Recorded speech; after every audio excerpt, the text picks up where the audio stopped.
Hey everyone, it's me Doomlink and welcome back to Doomlink's Live Hunts. It is, for the benefit of those only watching the Twitch VODs, still part 125, because the first attempt at that was Freedom Unite, which had so much downtime that I'm not actually going to save it as a permanent VOD. And the second attempt, which was last night, just didn't work out all that well. Had some crappy hunts in whatever game that was, Generations Ultimate, and yeah, I have no intention of uploading that to YouTube either. So therefore, I will try again in this game. Of course, I only ever play, at least these days, I only ever play Generations Ultimate if I can't play this game. And as far as what allows me to play it or not play it, well, what allows me to play it and then prevents me from playing it, would be the number of people online, and at this time of day, perfectly fine. Plenty of people. Now, someone would actually see 15 and think, wow, that's plenty of people to you? Yes, actually. Yes, it is. Alright. And of course, passworded room. Oh, I understand. Playing with friends, HR1. I'll give you a pass on that one. But still, I don't like seeing passworded rooms in a community where there are almost no people playing. In my opinion, it is inconsiderate, and a discourtesy to the community. So we're joining a room called Chill. It's definitely risky to turn up in a community with so few people playing and be live and just expect that I'm going to be able to hunt with people. At this rate, I'm a little concerned, because I can see that this guy's low rank, and the other guy I think was also low rank. I think that a yellow name means low rank, like HR3 or something. So I'm a little bit concerned by that. So let's check, shall we? No, that is high rank, so yellow name is high rank, white name is low rank. I do have some sort of association with HR3 when it comes to a yellow name, but I don't know what. I'm not sure what that is. This guy is G rank, but I don't think he really intends to remove these people from his room. There aren't that many people playing at the moment, and that would be pretty rough. Lowest rank choosers. Okay, well, I'm not... You have to understand, I'm not here to do low rank quests. This guy's HR1. So... yeah, and don't overcomplicate it, Foreshadow, just tell Striker to post. Oh, he was facing away from the quest giver but still managed to post the quest. Low rank Goebel. Okay. Now I don't actually have my keyboard nearby. I'm hoping that I'll have viewers to play with, either Autonomic, Vernon, N10, or all three would be the ideal. Because at this rate, I'm going to be stuck doing low rank and high rank quests. I can do a single low rank as a warm-up, and hopefully to act as a buffer. A stalling tactic, basically, to get someone else to play with, but anyway.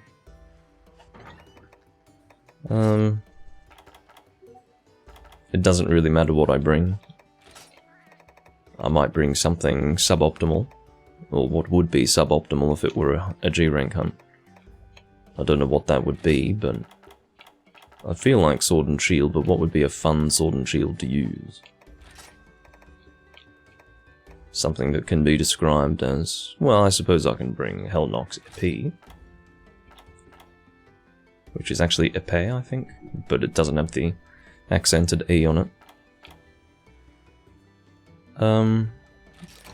Yes, we will bring this. Or, no, I'll bring my status set, shall I? I don't know if that would be appropriate, I think it would be.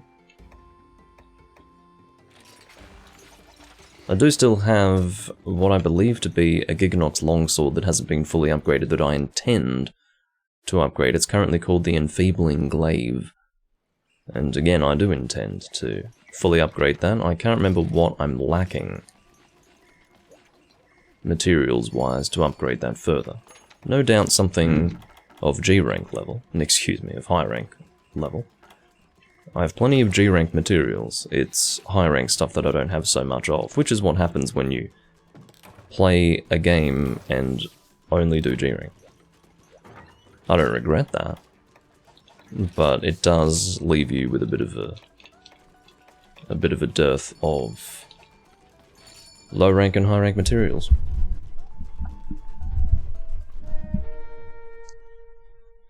Yeah, to talk about that Freedom Unite livestream that I did, there was nothing really wrong with the presentation or anything like that, the way it looked.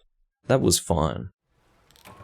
The sequence of events, or at the very least what physically transpired, was inadequate. There was a lot of downtime. I think it was something like 3 hunts in an hour and 50 minutes, which is, needless to say, totally,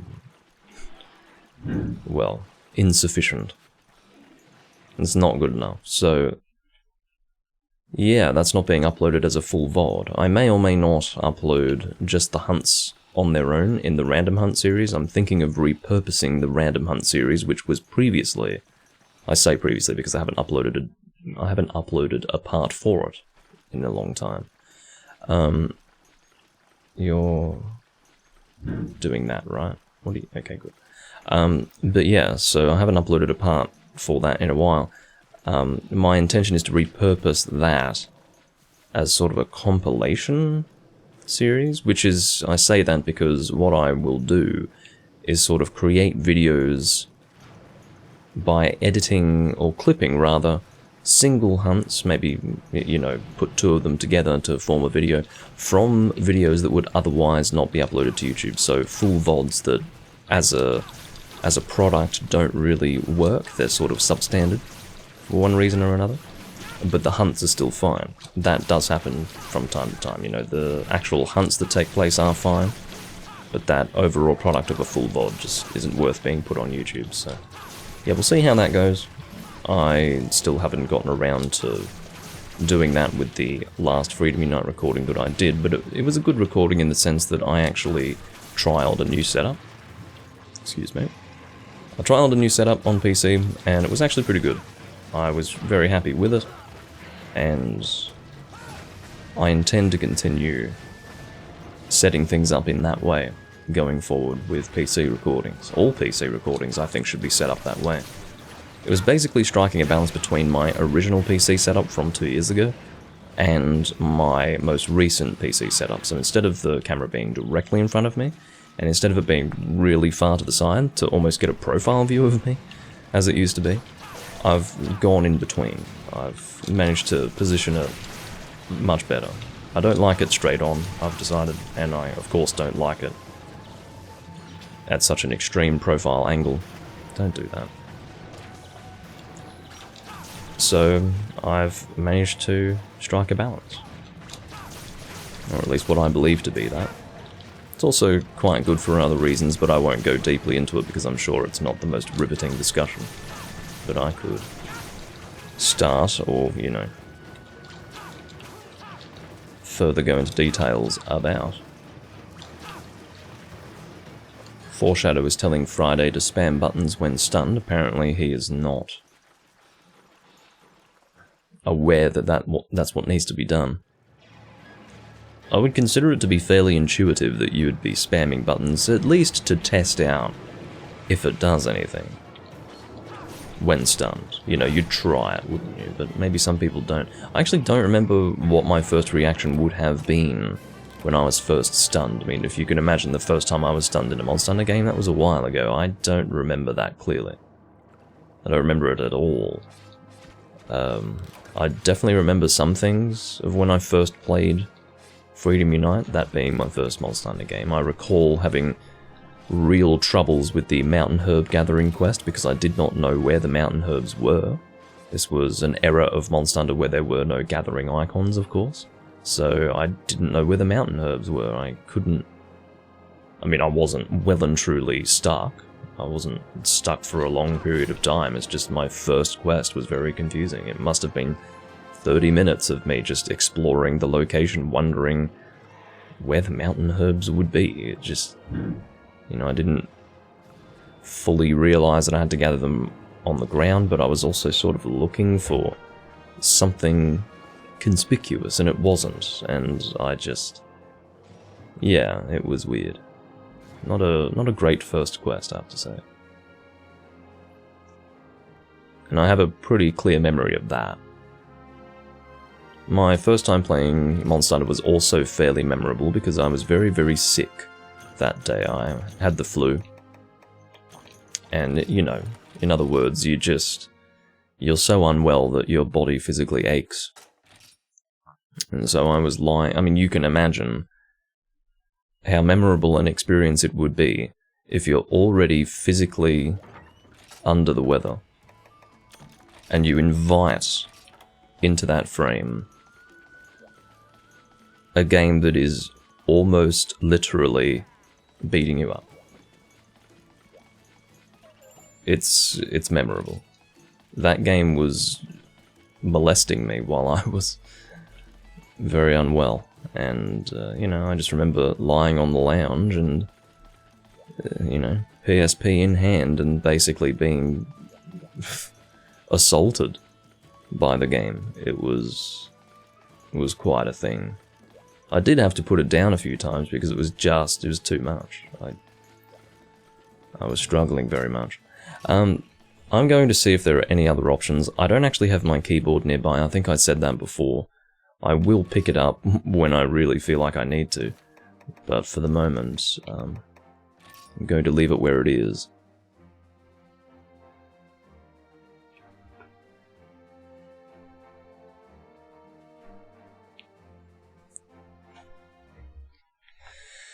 As I've said, I would like to avoid doing recordings at night, like actually at night, when there is just no... Is this another... This is a high rank quest, isn't it? Why? I'm so sick of this. Why are all of the low ranked people here? Not literally low rank, but, you know, lower than G. Why are they all out in force today? I don't understand it. It's technically a good thing, I suppose. You know, there are lots of people just getting in there and making new profiles, and they're not just people who've remade characters. Apparently that Striker guy was. But the vast majority of them are clearly beginners. I suppose you could say that that's good and something to be encouraged, but I don't know. I would like to hunt at G rank level, having said that. Alright. Of course, the Brachydios, the urgent quest, will be posted next, which is exciting. Really nice. Thankfully, Venox is being nice enough to hold off on readying up. I don't know what his hunter rank is. It's 425, I believe I can see. So that would be why he's smart enough not to ready up, because if he had readied up, I would give it about an 80% chance that they would depart without me. Stupid as that sounds, it's just the reality. These people are not all that smart sometimes. And are unwilling to depart with another person because, I don't know, it's inconvenient to wait for them or something. And absolutely no consideration given to the person who's been left behind, of course. It's all about, oh, this is convenient for me, so fuck that person. Of course, there is a point when you have to let go of what's best for another person if you are heavily inconvenienced. But we're not talking about serious inconvenience here. We're talking about waiting an extra minute or two at the most. That is the inconvenience in question, and for some people, no, fuck that person. I'm not waiting an extra 2 minutes. Maybe it's a fear that they're going to have to wait longer. I mean, it's a pretty irrational fear, I will say. Anyway, Gunlance against Barioth. I've chosen this because I feel like my DPS is going to be fairly low, and this is a high rank Barioth, so yeah, it's not really going to be an issue of me killing the monster too fast. But having said that, I'm sure I'll still be doing way more damage than I should be. I'm not looking to boost players in this game. I'm not against helping people with G-rank gear in low and high rank quests, but I am against just boosting them to the high ranks without, I guess, bringing them up to speed on what should be done in the game, what is expected of the community, all those sorts of things. It's not an intimate experience, or rather, if it's not an intimate experience like that, then I don't want to be killing their monsters for them really quickly.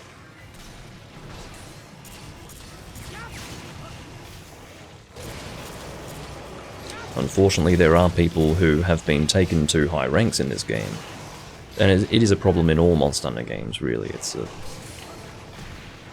It is an issue with the community that has never been, it's never gone away.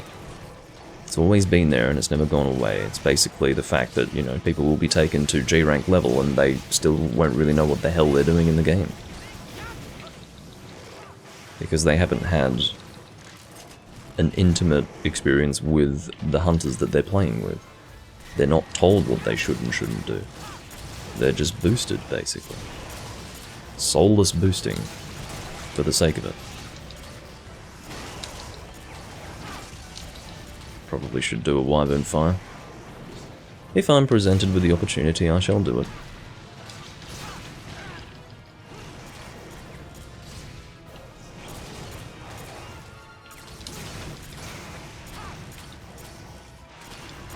I don't know if it's even worth trying to break the wings.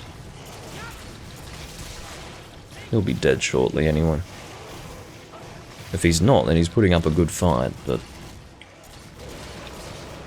I do have to stress that even with a full G-rank team on a G-rank monster, it's not like this is a full G-rank team, but the point is that these single monsters die very quickly under normal circumstances. This is me hunting with gear that is above the rank of this monster. Oops, did not mean to shoot there. Or attempt to shoot. But yes, I have been playing a lot of Freedom Unite in my own time. I'm just in the mood again, I suppose. I take fairly long breaks from the PSP Monster Hunter games, and I'm in the mood to play that again. And it's good fun. I'm enjoying it. I'm now sort of past the point where I'm concerned about the fact that I lost my original profile in Freedom Unite. I think I've gone past the point that my original profile had reached. It doesn't have the same, I don't have the same sentimental attachment to my current profile as I did have with my original, for fairly obvious reasons. It was my first Monster Hunter game, so it was my first Monster Hunter profile, which I had lost, so it was a shame, but I remade that profile so long ago and started working on it so long ago. It was almost 10 years ago, 9 years ago, it was 2012 when or maybe even late 2011, I still haven't 100% nailed that down. It was either very late 2011 or early 2012 when I made that profile, but the point is that I'm still using that profile that I made all those years ago. Time has passed, and thanks to time passing in that way, it is a profile that I feel fairly attached to, and it's fairly well built.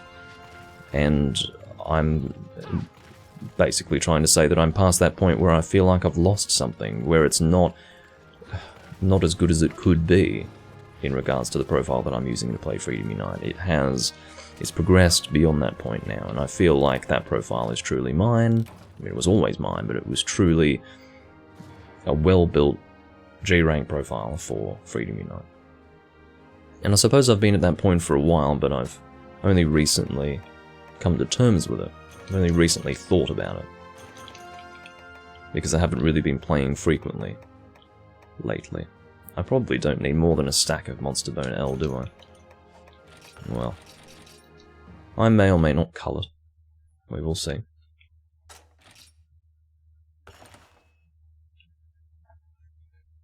I really don't know what my options are. I'm very concerned by the fact that almost no one's tuned in. In fact, no one really has tuned in for this live stream, which is... I mean, we've got 2 people, but the point is that no one that I could possibly hunt with, and I try not to be reliant on those of my audience who can play, but unfortunately the community's not providing in the way that I want it to right now. It's all low rank and high rank quests, and I'm going to try again to see if there's something else. I don't even want a 100 G rank Brachydios, much less a high rank one. There we go, let's join Brandon. He's playing with friends apparently. My hope is that he's not playing with 3 other friends. If he is, then I'll probably be kicked without any communication. But if he was playing with 3 other friends, that is when you would have a passworded room. This is the thing. I don't have a problem with passworded rooms. It's when there are only 2 people or something like that that it starts to bother me. If you're trying to make sure that no one's taking the space of a friend, then it's fine to have a password, but in any other situation, I don't know, I can't really defend that. If I were in that situation, I'd be pretty displeased with myself.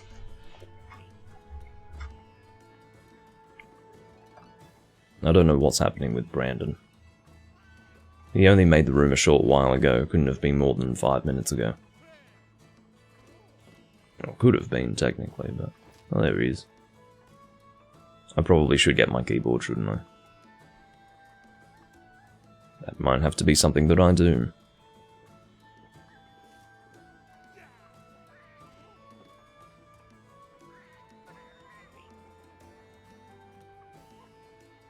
I don't know if he's talking. He might not actually speak English. I don't know.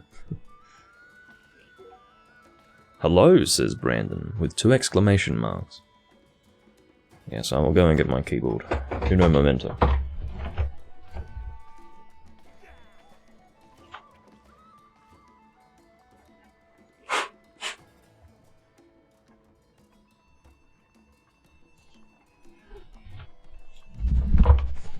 Alright.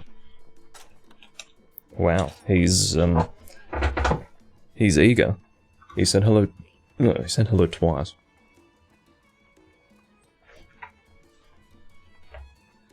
He's probably concerned. He's probably like, why isn't he saying hello? Well, take it easy. Pick, says Brandon. Okay. I'd rather not too, man, but I think we're gonna have to live with that for now. He hasn't named the room G rank or anything like that, so hopefully we don't get any lower ranked people in here.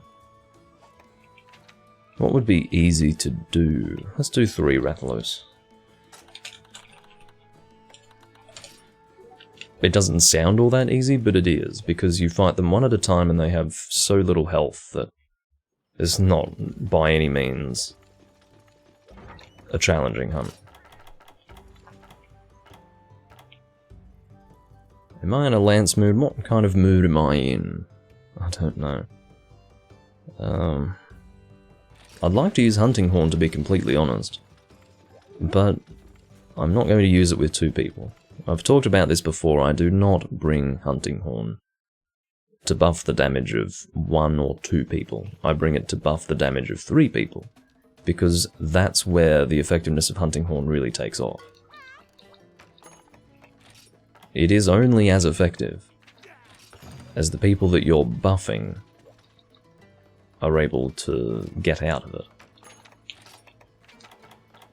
So if there are less people to get something out of it, then needless to say you will be less effective as the Hunting Horn user. But technically you could argue that there's a flaw in my logic there. It's not really worth addressing, but there is a slight flaw to that. And that is, I suppose, to summarize it, the fact that you'd be dealing less damage with 3 people anyway, as opposed to 4. Like, that is just something that... Anyway. It is the way, or it is the inevitable result of hunting with less than 4 people. Alright.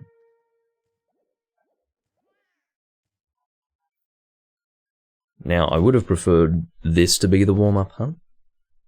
I would have very much preferred that.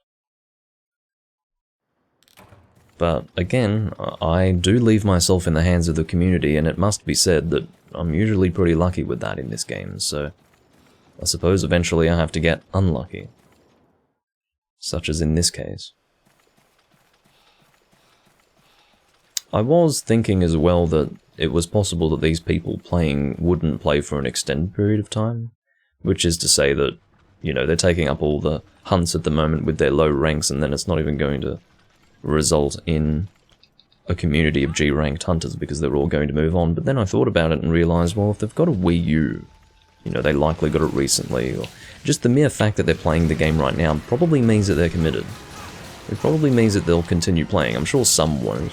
There's no guarantee that... And in fact, I wouldn't imagine that most of them are going to stay.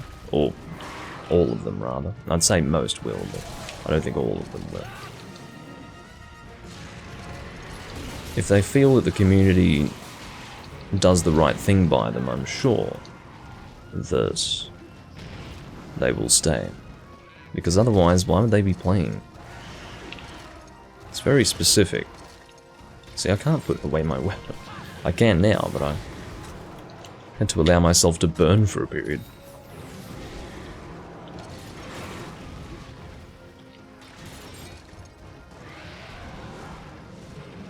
I don't really have many traps or anything like that. So I'm just going to have to hunt him normally. Cha-Cha just took a fireball to the face. Cha-Cha is now incapacitated. Someone named Lily has joined the room, which is encouraging. I'm just hoping that lag compensation is dealing the damage there. Unfortunately, Rathalos does have a habit of just keeping himself out of your range just enough to not take a hit. It's very annoying.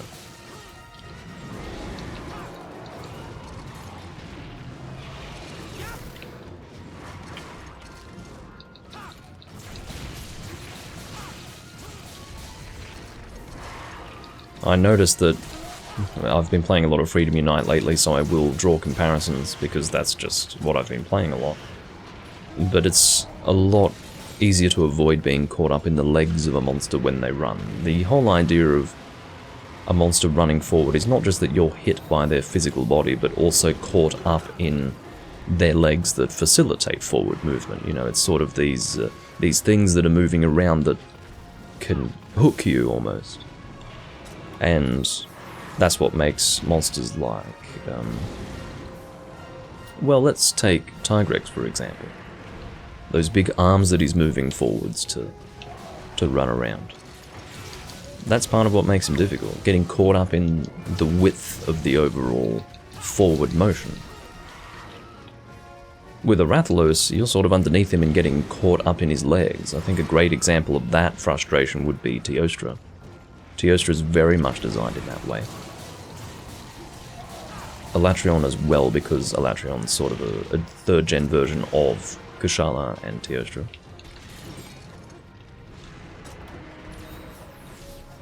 Just getting caught up in the leg movements, but what I was meaning to say was that it's less of a problem here.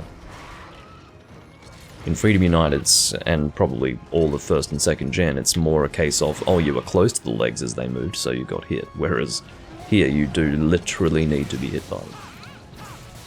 So, there you go.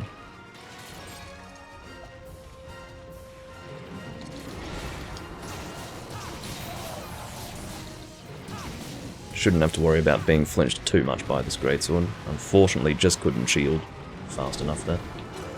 And the Rathalos special is to fuck up any person who gets stuck in front of him during a roar. That's what he does. In fact, I probably would have been better off with a greatsword. My DPS would be higher, I think. Strange as that sounds. I did actually press the buttons to perform a counter, but unfortunately my character wasn't able to pull that out fast enough. He was still doing his thrust. The thing is, you don't actually have to perform the full animation of a counter to successfully counter. The first frame of a counter animation should give you a successful counter. That's the point. That's why I sort of expected it to work, but I couldn't get the first frame out in time. Unfortunately. Very annoying that I died, but... yeah. Unfortunately, that's what's happening. A bit of patience is required at this point. I don't really care that I'm missing out on the calves. I probably won't carve at all this hunt. Because the reality is, I can't quite as easily, I guess, filter out materials that I have stacks of 99 of. I shouldn't say stacks of 99, it really is single stacks of 99, or just stacks. Anything that I have a stack of, rather than a stack of 99. But I guess then, saying that it's a stack of 99 is just intended to make sure that you know why I'm keeping it to it. Take it easy, man. Just relax. He's asking if I have bombs. Now, it's not a smart thing to do. Every single time this happens, you drop bombs on the trap, and then that flinches him out of the air. Now, him flinching out of the air is an opportunity in and of itself, but you've missed out on that opportunity because he's fallen into a trap. You could have instead had the vulnerability period of him falling down, plus the trap, plus the flash bomb out of the pitfall. Point being that what you do is you drop the pitfall during the knockdown period. But I suppose it's fair if there were only two people, because then at that point he wouldn't be dealing any damage himself. He'd be one of two damage dealers not doing damage during the initial knockdown, so maybe it wouldn't be worthwhile. But the point is, you've got full teams of 4 who do that sort of thing, and it's silly. They're missing out on damage, and I'm telling you, the bombs always knock him out of the air, because that's enough damage to reach his threshold of flinch.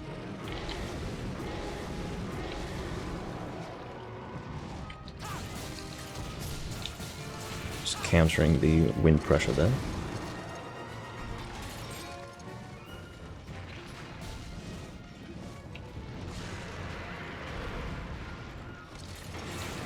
Got a little bit of slowdown. It's one of the issues with this particular port. Sometimes the performance isn't perfect. I'm especially annoyed that they didn't try harder with this game when porting it over to the Wii U, considering that they've kept it here for so long. Like, the servers have been up for ages and will probably continue to be up for... I don't know how much longer they're willing to keep them up, but there are new generations of Monster Hunter players that are coming back and enjoying this game, so it's good they've done that, but the fact that it's been here for so long really leads me to wonder why they didn't put more effort into it. There are lots of ways in which this... I guess they cut corners in a lot of ways is what I'm trying to say. I've talked about it a few times, but... yeah, it's especially unfortunate given that this is a Monster Hunter game that is really, really... it's sticking around, it's not going anywhere.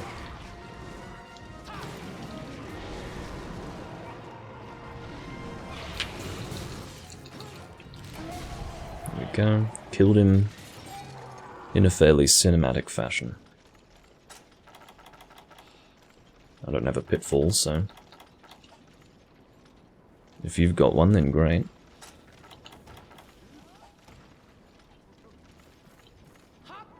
As you can see, Char-Char's helping out there. He's actually brought combination materials for bombs. I just used the 2 that I have. One for the second and another for the third. Feels like trap. If I had a fucking trap, mate, I think I would have put one down. What I'm going to do...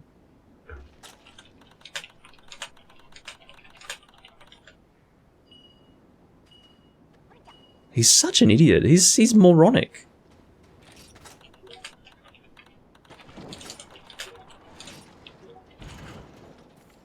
Well, I actually completely misunderstood what he was doing. I didn't realise that he was telling Char Char to place a trap. I thought he was standing where he wanted me to place a trap and was pinging for me to do that. There we go.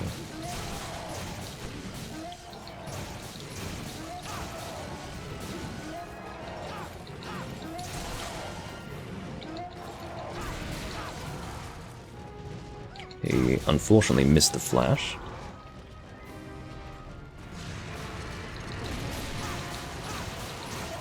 The more hits I can get off on that head, the better, because I've not been getting it. See, I hate being unable to counter that, because it's a multi-part hit. It's not like a single hit that I'm countering, so I counter one and then get hit by the other part of it. Annoying as that is. He's keeping away from the head so that he's not flinching me, or it just happens to be what he's doing. I definitely need to sharpen up. Hadn't really realised that. Sadly, I'm being given this lovely opportunity to deal damage to the head, and I'm at green sharpness, with barely enough stamina to function. Ugh. I've healed quite a lot in this hunt. I do regret using Lance. I think it would have been a lot more fun if I wasn't two-manning.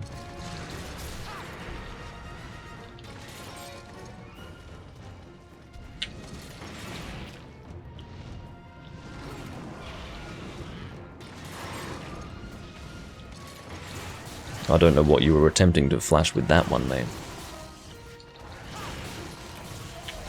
Alright. I've talked about this in my Freedom Unite recordings. I keep pressing the wrong button in Freedom Unite, or I was when I was recording it. Because, again, there are 3 different buttons to press throughout the series to skip the death scene of a monster. You've got Start, which is plus on these controllers for Try and 3 Ultimate. You've got Select for the PSP games. And then you've got B for the 3DS and I guess Switch games, except it wasn't the case for 4 Ultimate and 4 that you'd skip with B. It was, I don't remember if it was, I think it was Start. I think it was the Start button on the 3DS. So, yeah.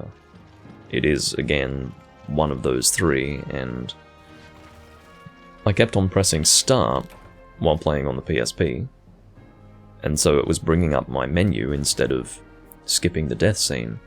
And now I'm pressing Select in this game because I've gotten used to the PSP, and it's bringing up my fucking screen. Oh my god. Well, I deserve that. Thank you. I've just randomly decided that I deserve that. Because that wasn't the most fun hunt, I have to tell you. So 2 mantles, I'll take that. I'm also being compensated by the game, no doubt out of pity, for the fact that basically no one's tuned into this live stream, so thank you. Oops. Probably don't need to take that. I might reach the point where I cull my armor spheres. That might be necessary. It really does depend on how much I'm hurting for space in the future. I've said this before, but it does frustrate me that I have to cull my materials. Because I want to collect as many as I can. I'm a hoarder. So it's very annoying that I'm forced to do this. I mean, really, they didn't realize that 10 pages was just insufficient. It really is just not good enough at all. Alright. Don't know where Lily is, but... Oh. Hunter rank 7, apparently. Usually people with names like that are a bit higher ranked, but I suppose they have to start somewhere, don't they?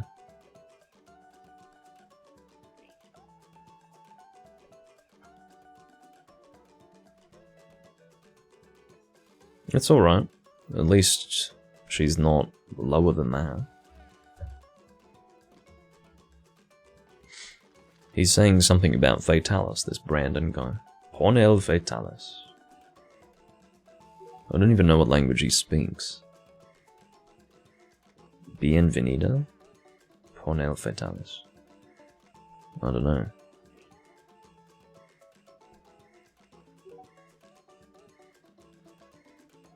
Oh, it seems to be Spanish.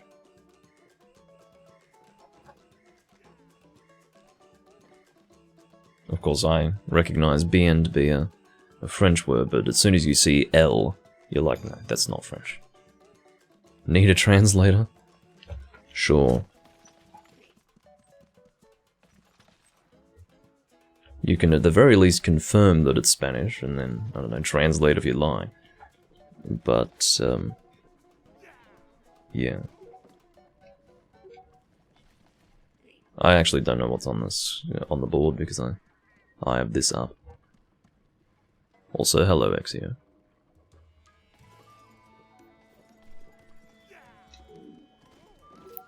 Anything of interest?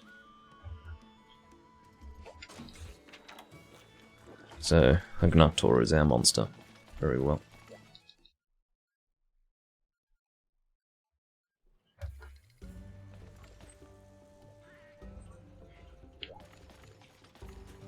I might bring a greatsword. It's my water awakened greatsword. No, that's not my awakened greatsword set. Clearly. Stop doing that. The reason why is because I think I want to use awaken, then I automatically equip the set that says awaken. But no, that's a general use Blade Master awaken set. This is specific use. Specific to greatsword. Alright. Water. Simoom Sandbiter, that's right. I forgot about you. It's actually pretty good. Look at that. A decent amount of purple for a greatsword. Perfectly fine raw attack. Maybe not perfectly fine, it's obviously slightly under what you would want. But at least it's an end value of inflated 1200.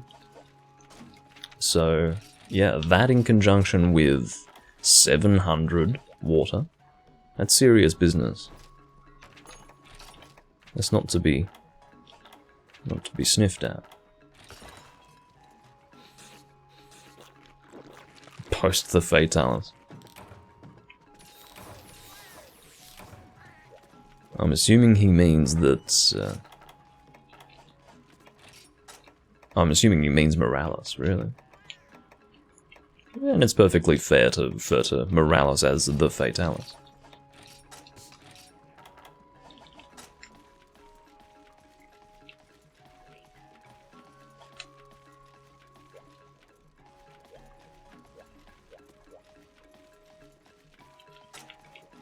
But yes, thank you for the translation.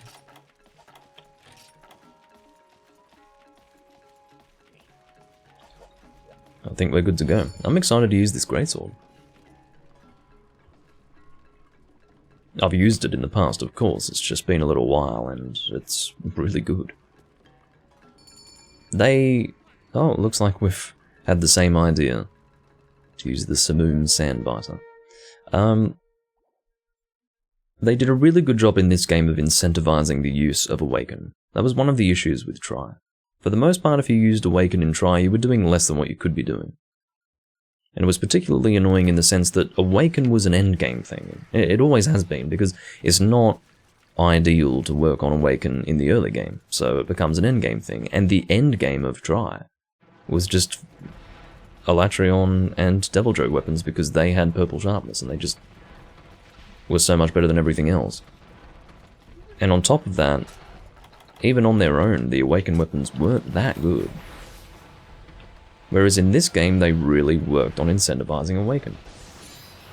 And I think they continued with that in 4 Ultimate. It's just I haven't used as many Awakened weapons in 4 Ultimate, unfortunately. I'm still working on the Awaken endgame of 4 Ultimate. I still have a lot to do in that game. I have a fairly well-built character in 4 Ultimate, but there is still so much for me to do, and I'm looking forward to doing that. Eventually, when I could more comfortably record it on PC. I don't think it's really possible for me to record it live on a single machine because the system requirements in terms of like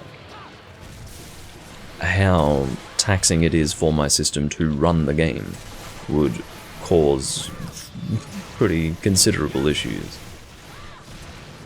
if I were trying to live stream off the same machine, so yeah. There's also the issue of actually finding people to hunt with. That's another issue entirely. Again, it's fine if you're just playing in your own time. You can ask if anyone's hunting. If the answer is no, then you just say, well, ping me when you want to hunt, and then you go and do something else, and then when the time arrives, you'll have a perfect group. But if you're live, well, you're sitting there not hunting, so it's really problematic. I have a love-hate relationship with live recordings, for that reason.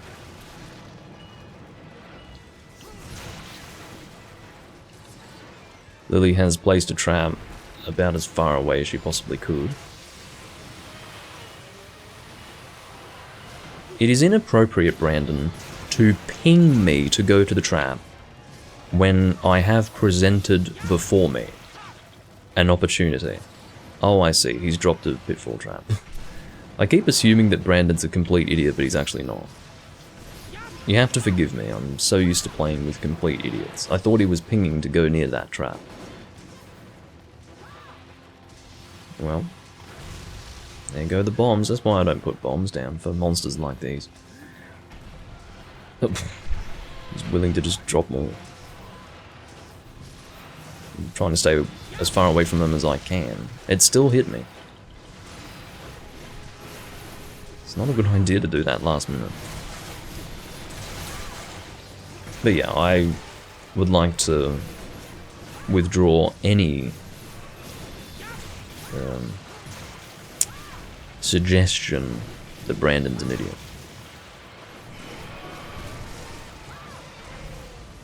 Because he seems to be fine. It's just I keep thinking he's doing dumb stuff.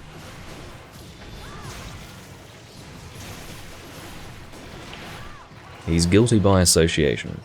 And that's not even true, really. It's not an association that he can really control. Because I'm associating him with people from a different community. I'm just used to hunting with fools in Monster Hunter Generations Ultimate. Not the same community as this one. Also, the Agnaktor destroyed the trap, unsurprisingly. And I think Lily is rather upset about that.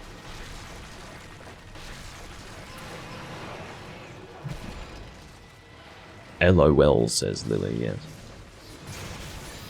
What was funny was that you placed the trap so far away. There is a logic to doing so. It prevents you from being hit by the monster while placing the trap, obviously, but you have to strike a balance between that and allowing the monster to easily get in the trap by not placing it too far away. And also by not inconveniencing the team by forcing everyone to go all the way to the trap that you've placed on the other side of the map. It's Brandon's turn to die this time.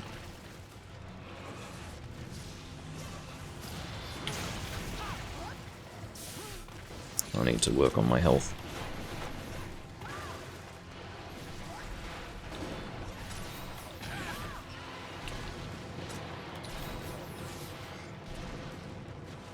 This is just a single Agnaktor, isn't it? I think it is. In fact, it definitely is.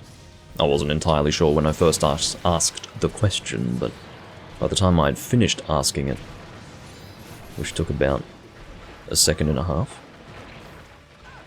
I realised that it was a single. I don't ask questions that I know the answers to. I'm not that bad. I'm not that in desperate need of conversation with myself.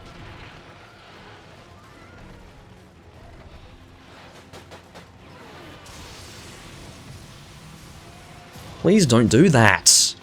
I understand that you're well-intentioned, but there is nothing more annoying than having, you know, the timing of a flash bomb completely mess with an attack like a greatsword charge or a hammer slam or something like that. It's so fucking annoying, and it happens more often than you might think. That wasn't just a very rare situation that I happened to have some sort of rehearsed, annoyed response to. No. It happens fairly often. I mean, if you're a greatsword user, you'll know that it does happen fairly often. You're just setting yourself up with a greatsword charge, and then the monster gets flashed and flies out of your range. And for no real benefit overall, because, you know, this is 3rd generation Monster Hunter. In my opinion, you should only flash a monster if it's going to result in a heavy flinch. You know, the monster's flying, and then you flash them out of the air. Or, for example, you've got a... That was very nice of you. Oh, he wants to capture. Well, I assumed that he did. But the pre-tranking really does cause me to stop and let the capture take place. But yeah, another example, of course, would be Duramboros. Flashing a Duramboros out of his... What's with the fucking sonic bombs? Flashing him out of his spin, and then he falls down. That's good. I don't think you should use flashes for any other reason. It's supposed to be something that you time for a specific situation. They don't want to reward just randomly using flash bombs. That is one of the reasons why flashes are the way they are. It's because they were too... they were far too abused. I will assist in the capture. Well, and again, I'm pressing select. Annoying as it is. But yeah,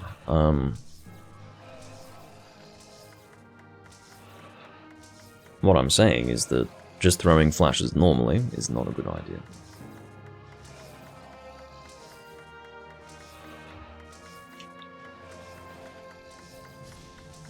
Giving you every opportunity to move. Yes, Axio.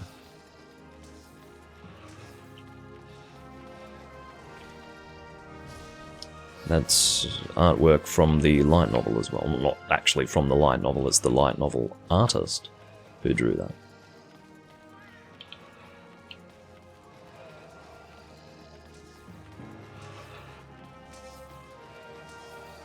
But yeah, the Simoom Sandbiter is a winner. I think I can hear the sound of Agnaktor's breathing. Or snoring, I think it's snoring. It's kind of creepy. It's actually really... it causes me some considerable disquiet. Oh, I need to colour Slogbone. I don't know why I've got that Slogbone there.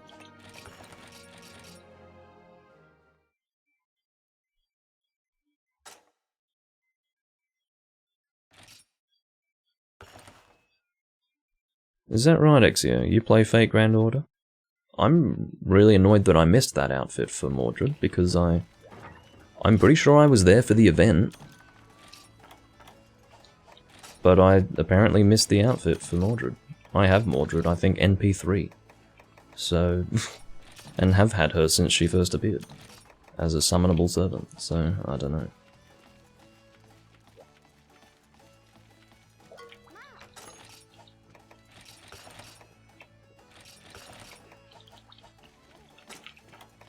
Yeah, I had to take some time away from Fate Grand Order because you know, we're spending too much money.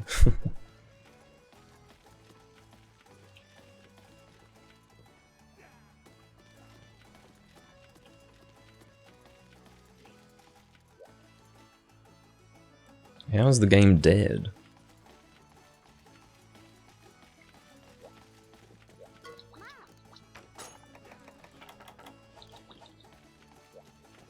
Not sure what our next hunt will... Oh, Uragan, I know what it'll be. Oh, never mind. We're doing Fatalis. Which is fine.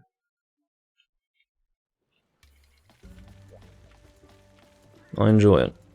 And I will use Greatsword again. Dragon's the ideal element, right? I'm pretty sure. Do I have a Dragon Awakened Greatsword? I don't think I do. Don't think there is one. If there was one, I'd have it. Doesn't look like there is one, no. What a shame. Well, that's fine. I suppose I'll Doomlink, you're a moron. You're a special kind of idiot. There is one. It is Nero's Anguish, you fucking clown. Alright.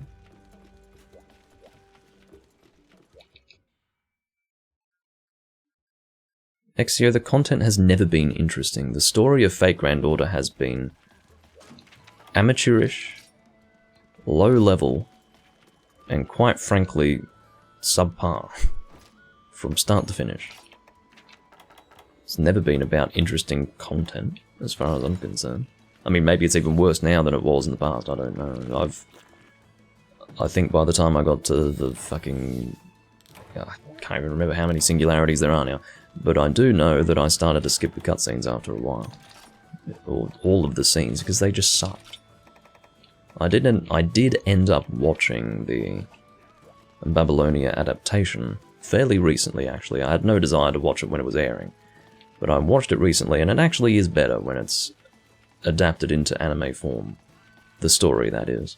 It just doesn't work in the visual novel format in a mobile game like that. It just sucks, and the way dialogue is done is just stupid. You know, they give you 2 dialogue options that usually produce the same result, and the dialogue is usually pretty dumb as well. And yeah, it's not good at all. It's never been good.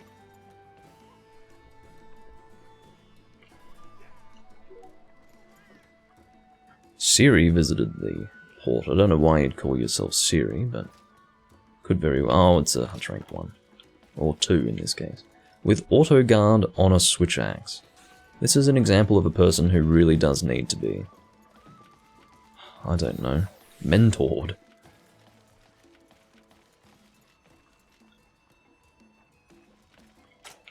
Goodness me. But yeah, Nero's Anguish, very good greatsword. A lot of people use it without the element, honestly. And it is fine without the element, but I would say that Serra Symmetry would be more appropriate if you were going to use a raw greatsword. But everyone's got their preference. If you're like me, you're probably sick of the Serra Symmetry from using the King Atalat sword back in Freedom Unite. Brandon, would you like to join up on the quest? There you go. Why don't you kick him? You're just going to let him leave on his own? Okay. I think kicking him... Well, maybe kicking him is a bit aggressive, because then he would have to reconnect to the online session. I understand that person's problem. It's hard. There aren't that many people playing at the moment, and who's to say anyone wants to do low-rank quests? It's hard. I readily admit that, but unfortunately, we're just not doing that in this room right now, so he's going to have to live with being essentially abandoned.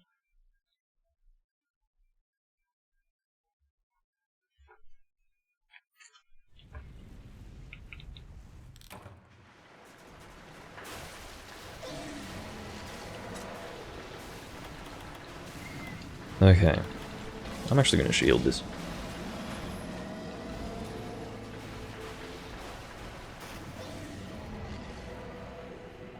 Oh, that's aiming at me. I can't really do much to avoid that. I probably should have shielded it, but I decided not to preserve sharpness.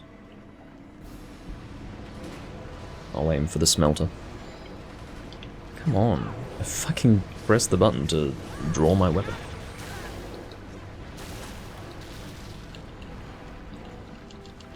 I don't have to aim for the smelter. In fact, I won't. I won't aim for it because I'll be hitting it plenty when he's on land.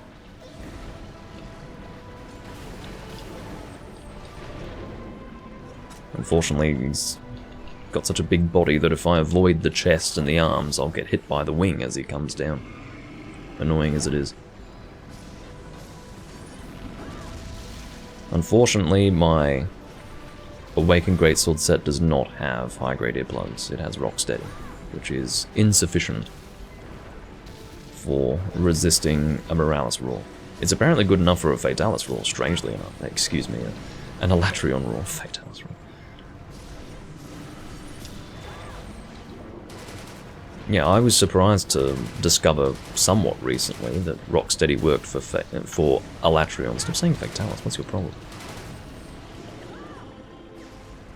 I'm sure I knew that in the past, it's just I'd forgotten. I spent some time away from this game, and that was one piece of trivia that I did not retain in my mind. So I will be aiming for the head. The head is the better thing to aim for.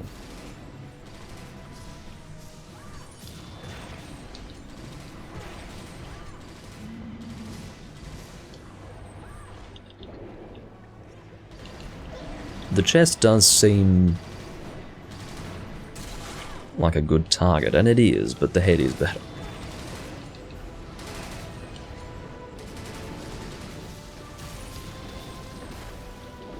Can always hope for lag compensation dealing the damage if I miss.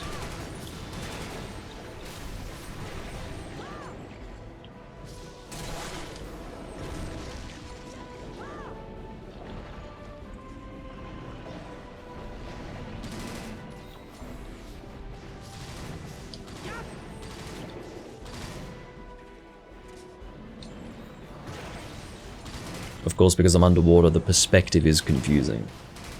If you've never played underwater before, you might not realize it, but perspective is confusing. See, I didn't know if I was out of range or in range there. I had no idea. It looked like I was out of range, but I'm oftentimes in range and it looks like I'm out of range, so it could have gone both ways, and unfortunately that was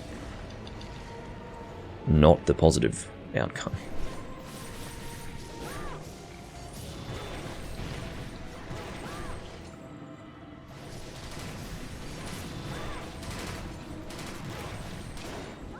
I will be sharpening up to purple consistently. I won't be using a greatsword with less than purple if I can get purple on it. Bad idea.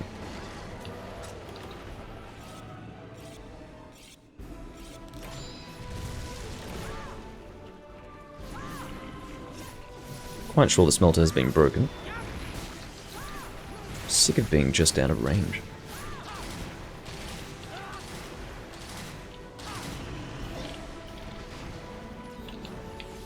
I rolled towards the back legs for that reason, because I knew he was lowering his body down like that.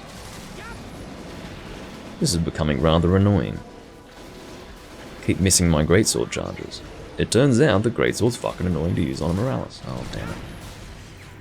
Well, I'll aim for the wing then, seeing as though that's what's close. I'd like to be hitting the head. What? Okay, well, bounce then, as you do. This isn't going to take long because Brandon is going heavy bowgun right now. Almost looks like I'm attacking a Laoshan Lung when I attack from that position.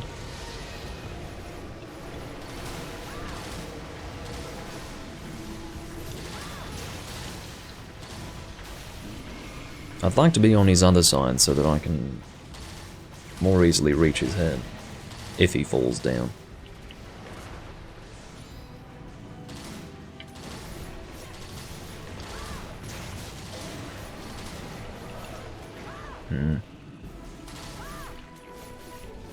See, I don't want to start charging and then the smelter moves out of my range. I hate that.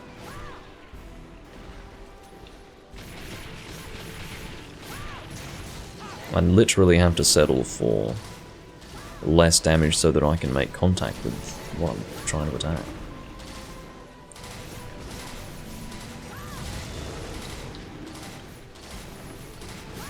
Oh. I'll try to get a full charge off on the head, if I can. No, the head is not really in a place where I can hit it. Will this manage to reach? No. Oh, well, it might have hit the head there. I don't know if that was the neck or the head, but whatever. At least I made an attempt, and I think I may have been rewarded for that. It's hard to say for sure. I know what you're doing.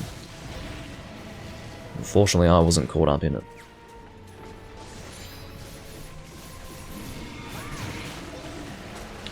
And he's finally decided to do a snap and drag. Unsurprisingly, Brandon was surprised by it. He was caught off guard, I mean to say. I don't like repeating terms like that.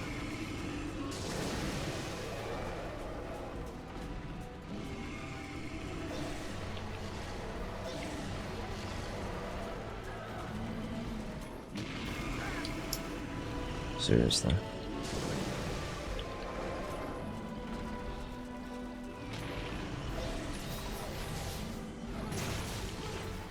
I play on the North American one, Exio, because, well, I always wanted to play the Japanese version, and never did, because I was holding out hope that it would get a translation, and when it did, I played it on the day of release.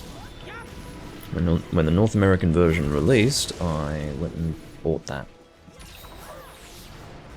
The day of. Well, I didn't buy it. I downloaded it. I couldn't download it on my Play Store, my Google Play Store, because it wasn't in my region, so I had to go and get it somewhere else.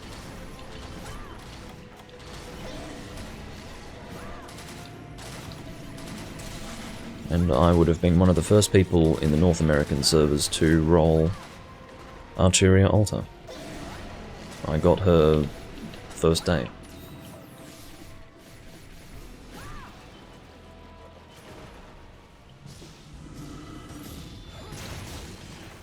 You had to complete Fuyuki to get her, and I went for it, and I got it.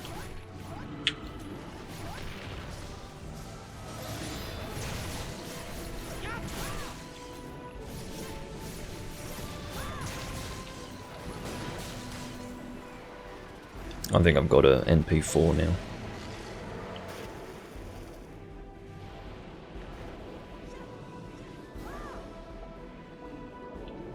Unfortunately, we have allowed this to go on for long enough to have Morales return to the water. Usually it doesn't go for much further than that. I do remember some pretty long Morales hunts back when the game first came out, though. I do remember that. Because, you know, you had a full team of people just getting through the game with whatever they have, instead of highly optimized hunters beating down the monsters. So, you know, I remember it being, you know, just under 15 minutes to 15 minutes to kill this monster, but yeah, that's not really the experience that I have these days. If you want to have an experience like that, go and hunt the event, and the event takes a while. I think I 3-manned the event some months ago, and it took like 25 minutes. It was terrible. Sadly, could not actually get all of my cars, but that's fine.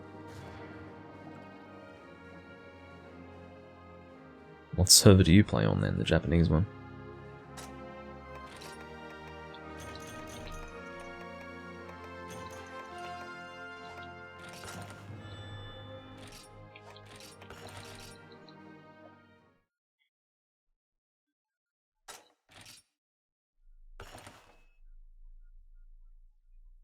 But yeah, I had to step away from that game for a period of time. I was too willing to spend money on it, so I stopped playing it for over a year. You just have to pull yourself together when things like that happen. If you just start to lose sight of the value of money, then you have to take matters into your own hands and just stop it. Hey Tech. That is me. Draculestia.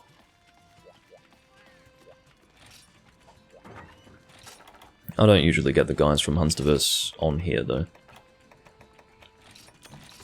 And I certainly haven't gotten them live before. Usually in the YouTube comments.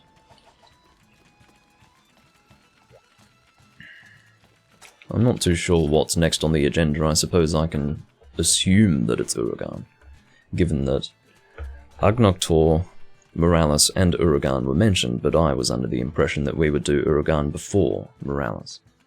Apparently not. And as for whether or not we do Uragan at all, that remains to be seen.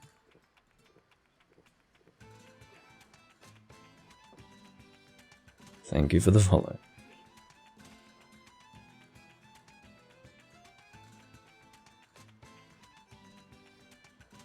Come on. Give us that Uragan. Oh. That's very cheeky of you. I'm just going to set up for Uragan because I'm assuming that is what Lily wants to do. I will not be going Greatsword this time. I've done enough Greatsword, thank you very much.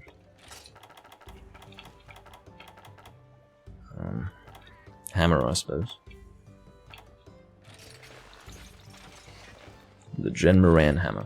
It's what I've always used.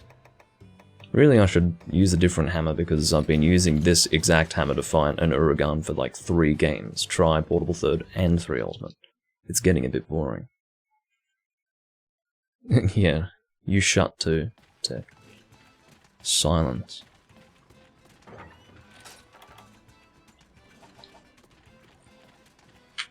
That's good to hear, Potato. You wouldn't be the only person who's hopelessly addicted to video games in my chat. It is a theme of our kind. Well, I might actually use a voucher for this one. And when I say might, I mean will. It's just my turn of phrase. It's not to be taken literally. I also have a very sarcastic way of speaking, which I'm sure some people have worked out by now.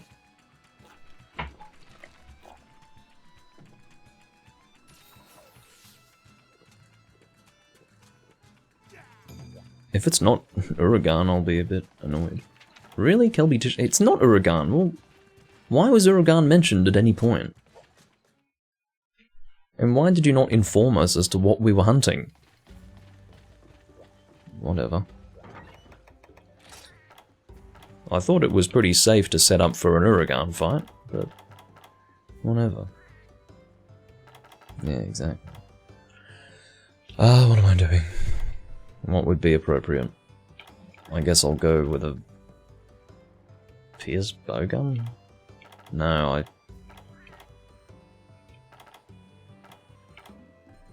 yeah, okay. Let's just do that. The quest is not going to last very long. We do have someone using the Great Kelby Deershot. So, I haven't seen it in a while, come to think of it. It's been months since I last saw someone use it. I'm glad it's been that long. I wouldn't want to see it all that often. My gunner pouch is a bit messy at the moment. Oh, better sell these. Okay. How are my shots looking? We'll go and buy some Pierce level 3 and that should do us.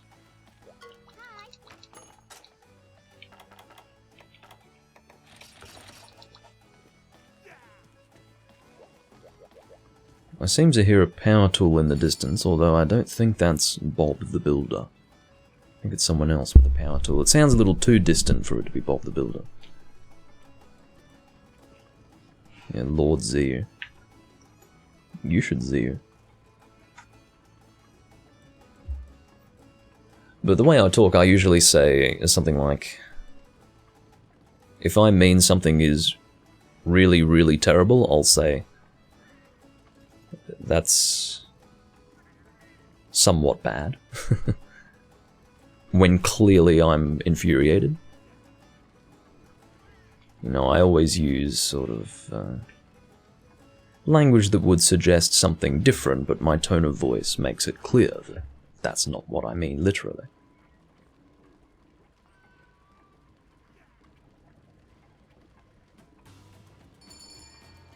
And it has confused people, particularly over text. I don't think that's communicated over text at all.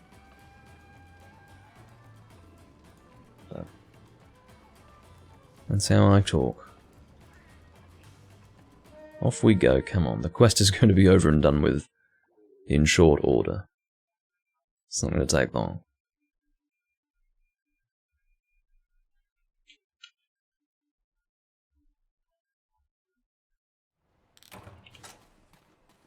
I think fastest route. There are a few routes that I could take right now, all of which require only 2 areas to pass through to get to the monster, but I think this would be the best direction to go.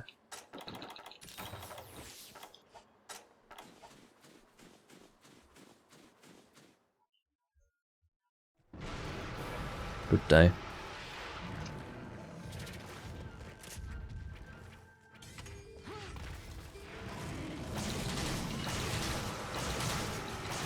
Oh, that's right, yeah, they did say that Skyrim was being re-released again. I'm sure everyone is waiting with bated breath for its release. I mean, really. I struggle to imagine something that could be more exciting than getting the chance to play Skyrim again. The only thing that's about as exciting is shooting Diablos in the anus with pierce shots,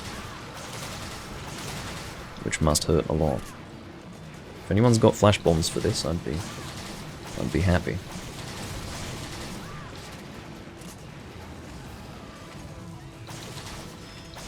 I never did play much Grand Theft Auto. I think the only Grand Theft Auto that I played was San Andreas and GTA 3. Those were really the only ones I played. I sort of played 4, but not much.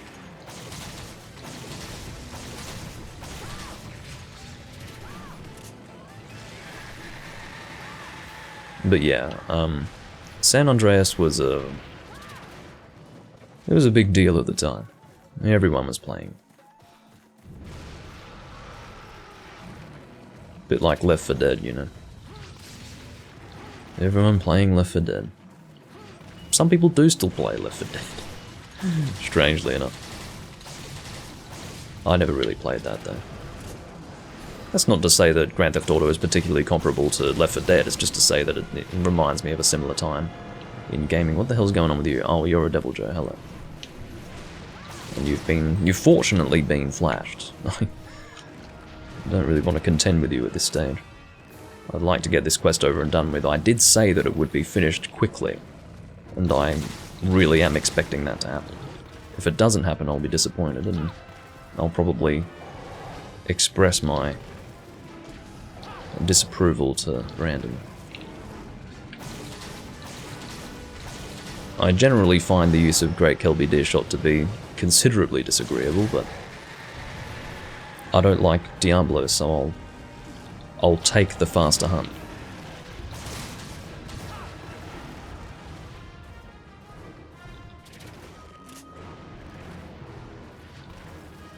Well, Potato, I regret to inform you that there aren't that many people playing World at War at the moment. Like, it was very interesting, when I first offered to play World at War with you, there were a lot of people playing, and it had been that way for years. And then, around the time that you weren't able to play, everyone just fucked off. I don't know what happened. Something happened. I think there's still people playing at specific times of the day, but it used to be consistent, like there were always people playing. But now it's just... yeah, it is not that way.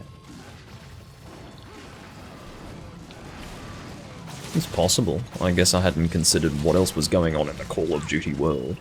Wasn't it leaked? It couldn't... I don't know if it's been substantiated at all, but was it leaked that Modern Warfare 2 was getting a remaster? If it is, and I suppose it's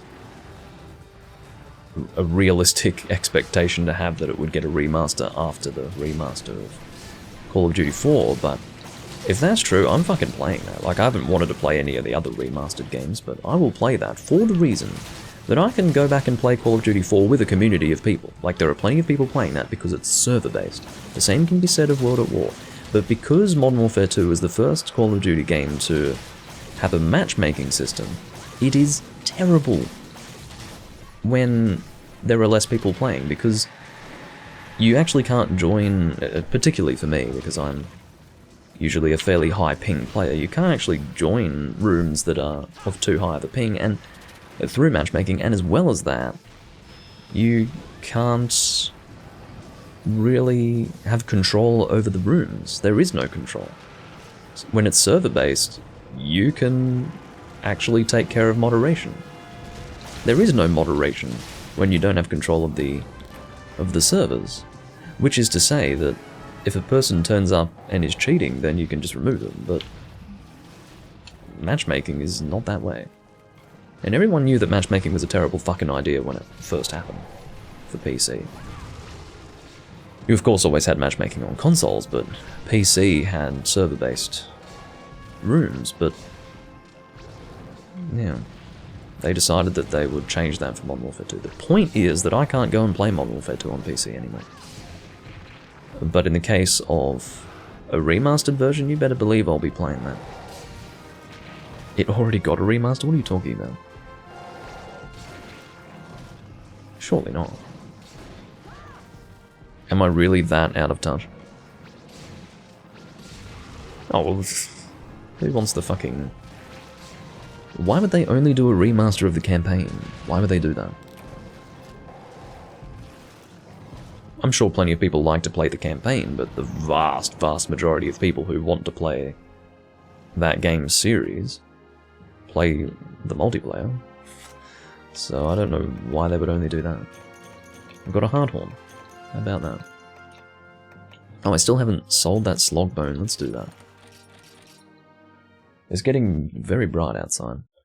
I'm actually at the point now where I can use pure natural lighting to light my recording, so I think I'll turn off my room light. Maybe I won't turn it off, but I don't know. We'll see. But it's reaching that point. Let's sell that slog bone while I'm thinking of it. It's taking up a slot. Get out of here. Or I'll take it out then. I've taken you out back to shoot you. That's what I've done. Alright.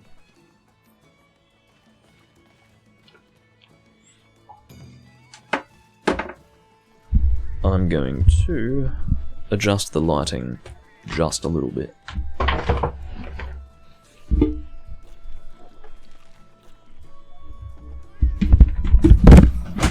Hallelujah. That's my my boom stand.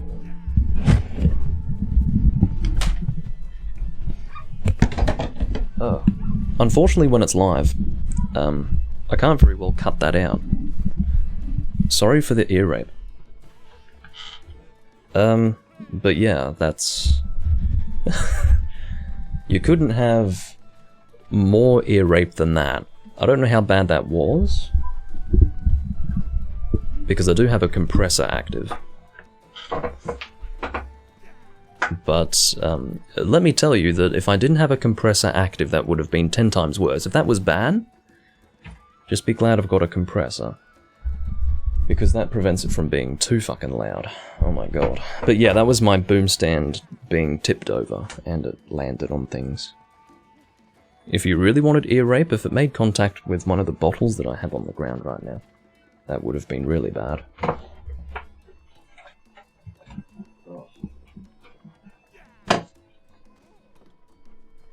If you're wondering why so much crashed, it's because when the boom stand went over, it pulled my fucking audio interface off my desk, and it almost pulled my fucking headphone dock off the desk. It could have been worse. I apologize for that. Anyway. Hello, N10. Do you want to play? I don't know why, you'll be able to get into this room, by the way. We just need to wait for Siri to leave, because for some reason Siri keeps joining. I understand that you have nowhere else to go, but come on. We're not doing your quests, clearly. Was that the event? I don't know what it was. I'm going to bring heavy normal. Join the Skullbot room? Okay, I'll see if there's space for it. Or space in it. Skullbot. Where? Oh. Okay. Will do.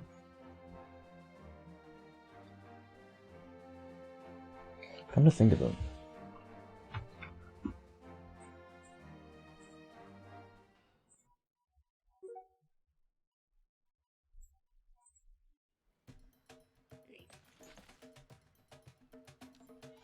I just realized... Oh, whoops. Stop that. I just realized that I've been... this is very frustrating. There's one thing that I forgot to set up.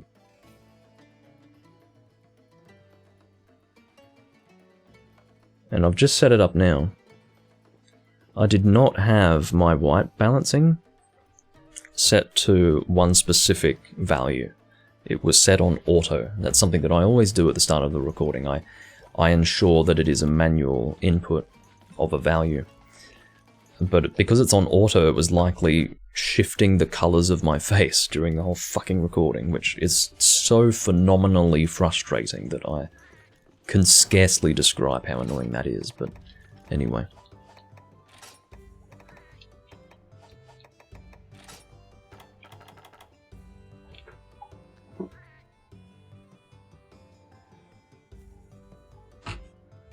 I think I need a bit of whiskey after that. Okay. After that, I've forgotten what's on the board, but I'll bring something raw-based. I will also say hello.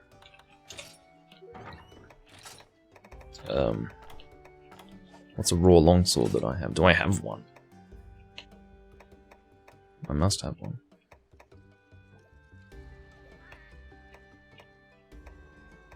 Actually, I'll bring this. That'll do me.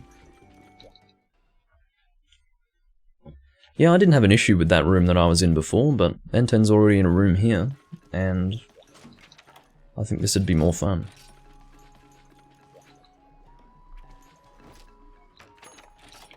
Sadly, they've been left with a HR2, so I'll just have to two-man, I suppose.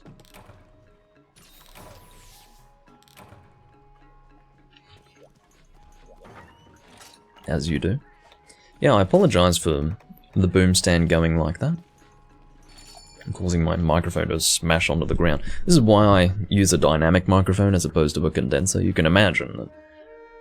I mean, I just don't have time for a condenser microphone for a number of reasons. That they are perfectly fine as microphones, but you need to have the right microphone for the right use case scenario. For this use case scenario, dynamic is a whole lot better because usually dynamic microphones are end address. And that's what I want.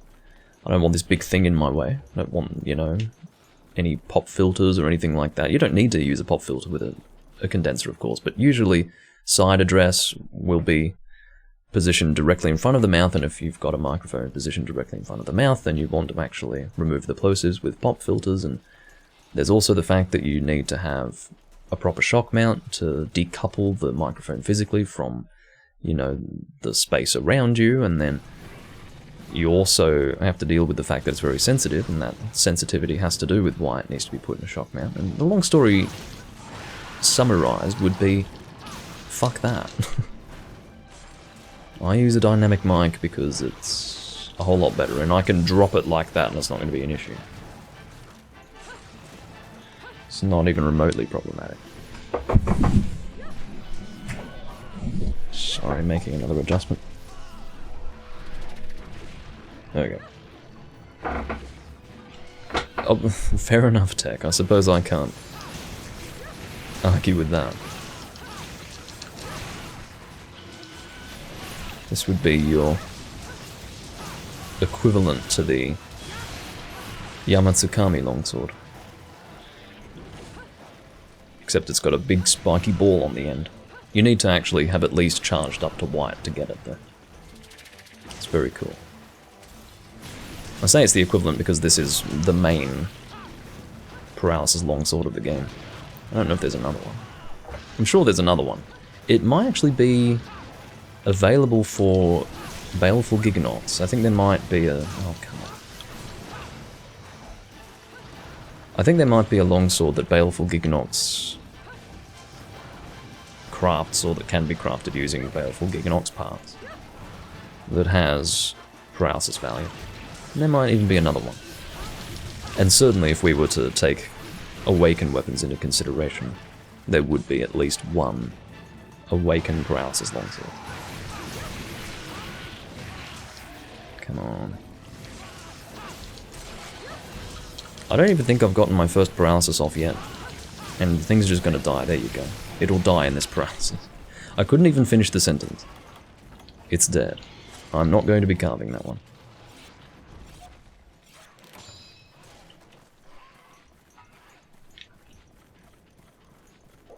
I don't know what Skullbot's been doing. How's he lost so much health? Has he been soloing the thing? I suppose so.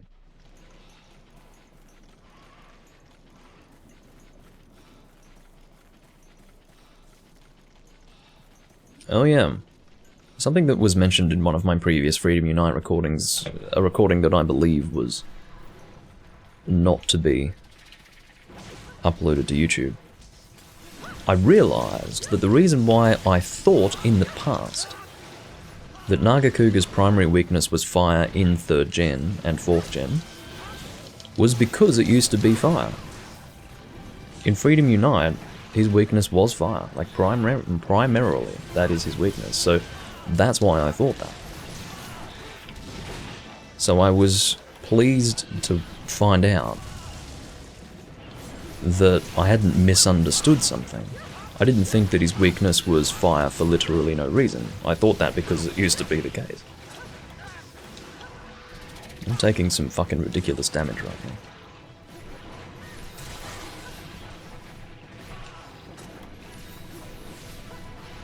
Well, I definitely need to reposition my webcam. I am too far in the corner right now. That was a fun hunt. There we go, that's better. Arx is asking what conditioner I use. I actually don't condition my hair. I don't condition it because if I condition it, it becomes too straight. It becomes really straight. This is, I mean, my hair probably looks fairly straight at the moment. I just wash it and brush it. I don't condition it. Yeah, my hair looks like shit when it's conditioned.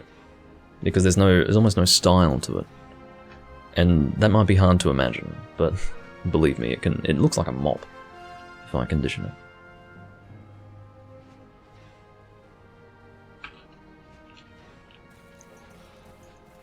That is the reality.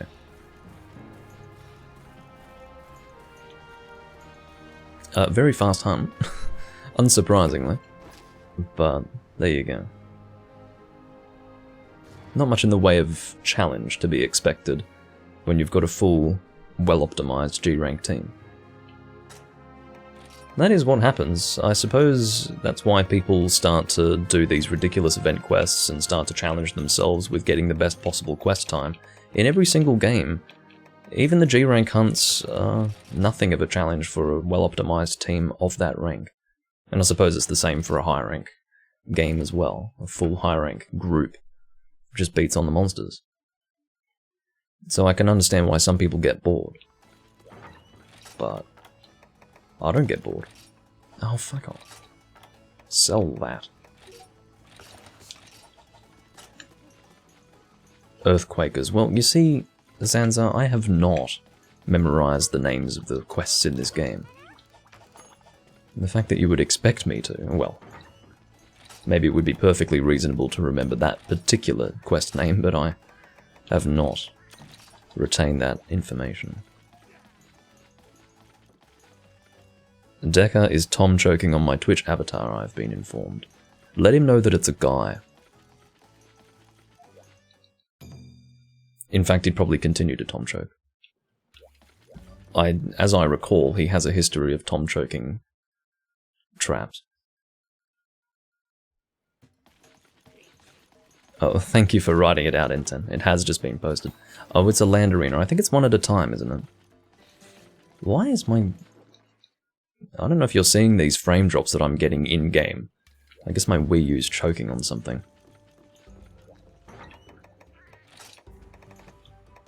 Oh, what's it choking on, Doomlink? Is there a common elemental weakness across all these monsters? Not really. There is a temptation to use thunder, but I don't think I'll do that. I'll probably just bring the King Atalat sword. Seriously.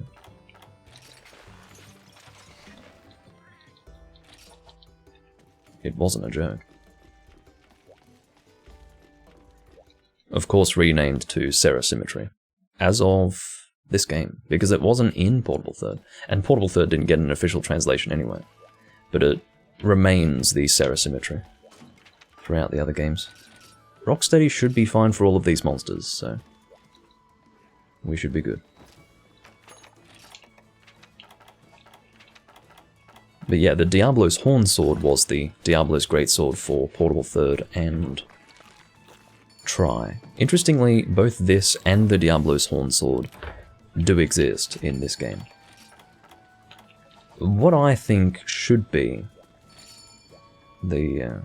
what I think should be done with this greatsword is that it should only be for Monoblos and Diablos. It should be a mixture of those two. But I think what it really is a mixture of Black Diablos and regular Diablos. But I seem to recall Monoblos materials being required for it in Freedom Unite. I don't remember clearly.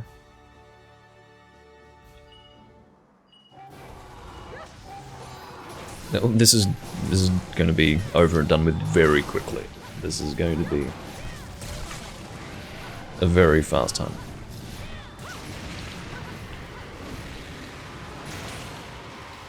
Sorry if I flinch you at all, Zanza. I will try not to.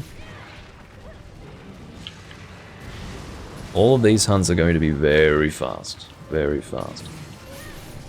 I can see Enten's really going for that critical draw. It's not a bad idea. Yeah. It'll be over and done with pretty quickly no matter what. I think it's Mega Potions for calves, right? I'm actually going to get some life powders. I think that'd be a good idea. Oh. Press the wrong button there.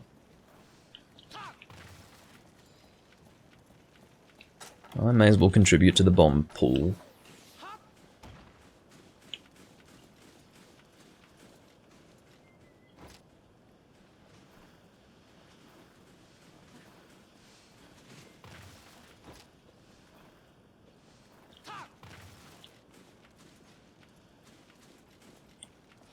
Oh dear.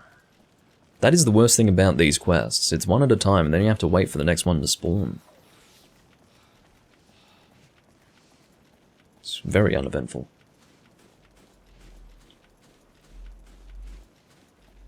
I don't know why they give you such a long buffer period.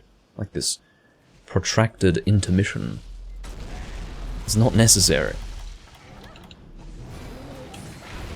Very good. I don't mind being upswung if it has to come to that. Really, I shouldn't be aiming for the head. It's not like I'm dealing extra damage. The weak point is the back and the tail, so...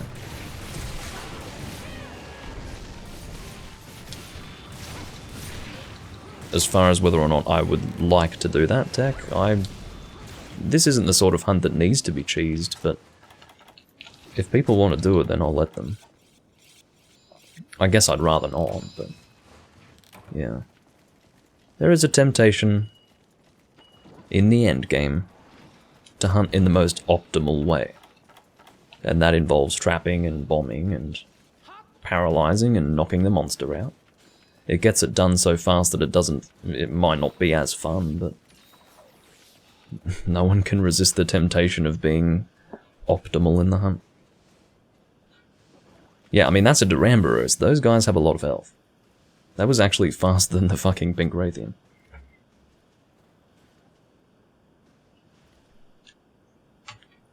And this is G rank, of course. The reason why it's so fast is because they do have reduced health.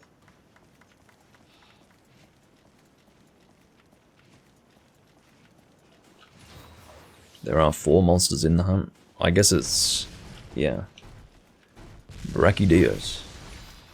Good day. And then he falls straight in. I'm really concerned about flinching Zanza. I do not want to do that. Oh my god. Take it easy, Skullbot.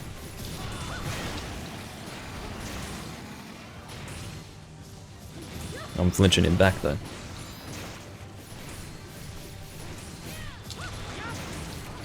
There you go. I wasn't expecting him to survive the trap. He technically did, but not in any meaningful way.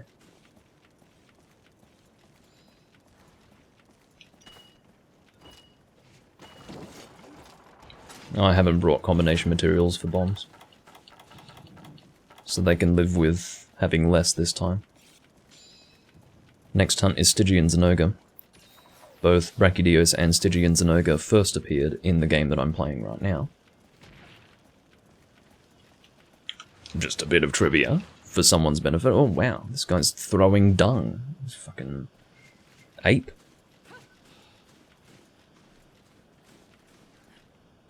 I don't think I've ever had dung thrown at me before. I don't know if it was me or Enten who was on the receiving end of the dung. But you know what they really should do, or should have done, is physically draw a pile of shit when throwing a dung bomb. Instead they just use the generic throwable item, I guess, thing, object. But no, I do think that I can see what you're trying to do there, but it's not working. You're trying to detonate the bombs with a trank. That did not work at all. Yeah, I understand. I don't know if I have critical draw on this set. No, I don't. Oh, I do. So, yeah, I understand why that would annoy you. That would be the best way to get optimal damage, I suppose. I can do it for you if you want. Oh, just got golf swung. Oh, look, Yells is here. I don't know who Dodgebone is, though. I'd have to play a bit of a guessing game with that one. Oh dear. Actually, I don't have to worry about, well... In the first instance, I don't have to worry about using Nullberries to remove Dragon Blight, because I'm not using Element. Second of all, the monster's dead, so... There's absolutely no need for that. Oh, hello, Nigel. But that was enthralling. To have dung thrown at me repeatedly really made the hunt all the worthwhile. Or, yeah. All the more enjoyable at the very least. It was barely a hunt. We bullied the monsters, each and every one of them.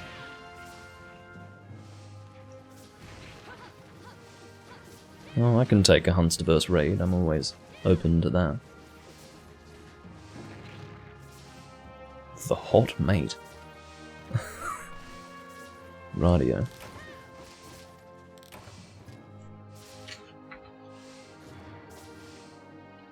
I don't know what's on offer next, but hopefully not that. Quite frankly, I don't like that hunt. It's in the same location, there's no scenery change for that reason. And you have to sit there and wait for the monsters to spawn each time, it's really not that fun. Maybe some person, some individual in this world probably finds that quest to be fun. I am not that singular individual. So, yeah, something slightly more fun, I think, is in order. That's actually a pretty good talisman, look at that. I don't really have any desire to use it, but I'll take it. I'm rank 458.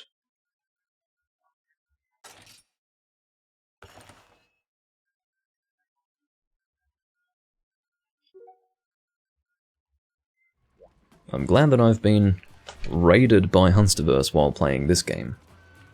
Wouldn't be as fun if it were Generations Ultimate. That game's a bit too different from what you guys play. Well, it's still more similar than, say, 5th gen, but... And I'm just sick of playing that game anyway. Hunt rank 999 in that game now, and its time has passed. I will continue to play it every now and again, but it's not as fun. So, Dragon Blight originally was decreased affinity.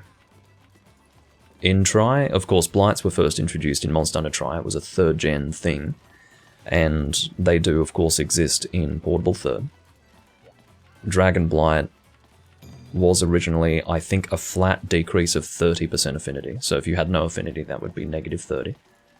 And then, beginning with Portable 3rd, they made it so that Dragon Blight would take away your element. And it remains, as I understand it, to be a blight that takes away your element to this day. But, yeah, don't really have to worry about that if I'm not dealing elemental damage. obviously.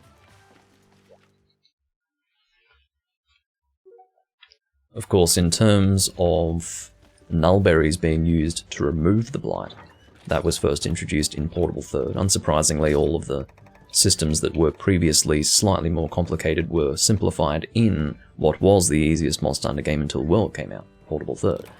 You used to have a separate seed that you would have to consume for every single blight. Keeping in mind that between the release of Monster Hunter Tri and Portable Third, the only game that had blights was Tri. Like, Tri was the first. So there was exactly one game before Portable Third where you actually had to use individual seeds. You had water block seeds, fire douse berries. I can never remember the name for the thunder-based one. It was like Thunder Call. I don't know what it was. It was something like that. The only seed that really stayed, and it's not quite right to say stayed because it was always in the game, Dragonfell Berry. Dragonfell berries used to be what you needed to use to remove yourself of, or rid yourself of dragon blight. I don't know if they still have that function. They probably do. But yeah, nullberries weren't originally part of the system. I would imagine that if I equipped a Dragonfell berry here, it would give me the opportunity, or allow me to eat it rather. And it would remove dragon blight, but not a good use of them. What do I want to use next? How about Elemental Heavy Bowgun? That sounds like fun. Although, I can really only shoot fire. I'll just bring combination materials for fire, and then I'll see what else I can crouch shot.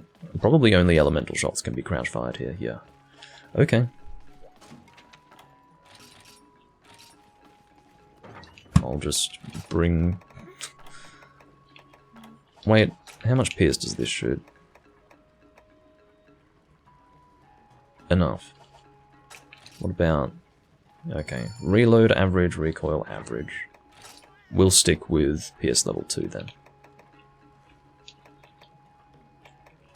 Bring fire shots here. Oh, don't have them. Okay. I will bring... Fire herb. Sorry for taking so long. I don't think I've even eaten yet. I will take pierce level 3 for good measure. I should just bring pellet. And deal lots of damage. No, really. I fortunately never see pellet gunners anymore. There was a time, and I think the last time was Tri, when people would genuinely turning up into hunts with large groups of people, in other words 4, and were pellet gunning in earnest. And fuck those people, really. You can see how much it's messing with the team, so stop it. Intense Lance just looks terrible. It looks like a foam toy. Or a blow-up something. It looks cartoonish.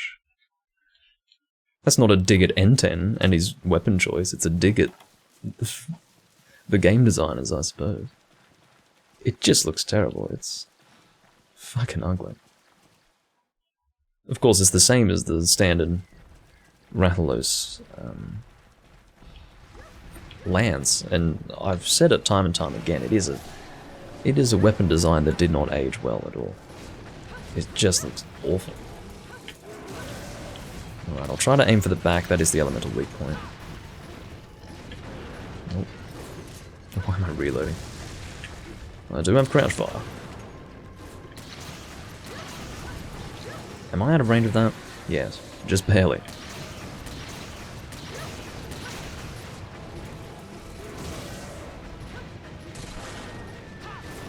Of course, the good thing about crouch fire is that when you leave crouch fire, you will always have your shots fully reloaded.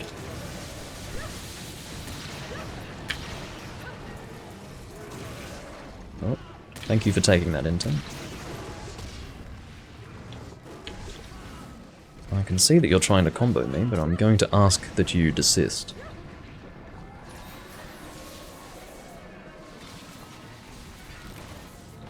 There goes Zanza. What's going on with you, man? I'm not able to hit the elemental weak point from here, so I'll just settle for the dick or something. I think I can settle for that.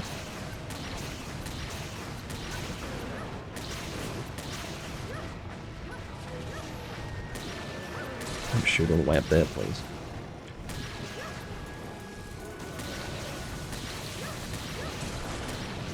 There you go. I've dealt some good damage to the back. I'm remaining in crouch fire to ensure that I can continue shielding. It's not like I'm actively shielding, it's just a preparation for auto guard. That's really how I'd describe it. If you've performed an action too soon... Seriously, I was not expecting that to carry so far. I didn't realise the splash damage was that wide. Seriously. I think my thunder defense leaves a lot to be desired. It's actually fine. 0 is not good by any means, but it's not in the negative, so it could be worse.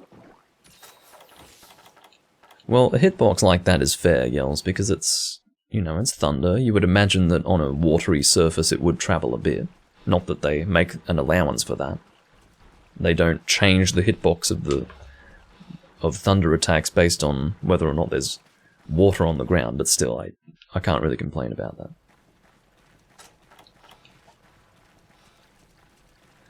Yes, I can, Tech. I was expecting someone to take notice of that comment. I've never done crouch fire underwater. Is it even possible? I must have done crouch fire underwater in the past at some point, but I have no recollection of having done it. I can only... It doesn't make sense, does it? Crouching underwater, it makes no sense. But, I don't know, we're about to find out. Apparently, underwater crouch fire exists. You've seen it here first. I'm out of range. Unfortunately, because of how shot range changes underwater, elemental shots really are not great underwater, because they already disappear on land if you shoot them from too far away. So underwater, it's a really frustrating affair. You have to be very close. Fucking crouch underwater, it makes no sense. Hold on, I'm going to crouch underwater. I mean, no one would hear that and say, yeah, that's fair, yeah, go and crouch underwater, you do that. It's quite ridiculous. You can see that even PS2 has a bit of recoil here. PS3 would be just unreasonable, I would imagine. And the monster's dead. I don't have to worry so much about it. I even had combination materials for fire, but I knew that it wasn't worth dealing with that because the monster wasn't going to last very long. Yeah, so... no, I don't think the... I'm not sure what you're referring to. What do you mean, like the fit? As far as the bullets underwater, yes, they do travel a little slower underwater. Not marginally, but you can notice that they travel a little slower. But more than anything else is the change of underwater range. Basically, critical distance requires that you're much closer to the monster when you're underwater. For Pierce, you're basically shooting at what would otherwise be normal ammunition critical distance when underwater. Whereas normal, I guess, almost point blank. But again, you don't want to be too close. I haven't actually looked into how critical distance affects what would otherwise be too close to the monster when underwater. I've got no idea. But yeah, I've got too much of all this. You can tell I've been hunting a lot of laggy.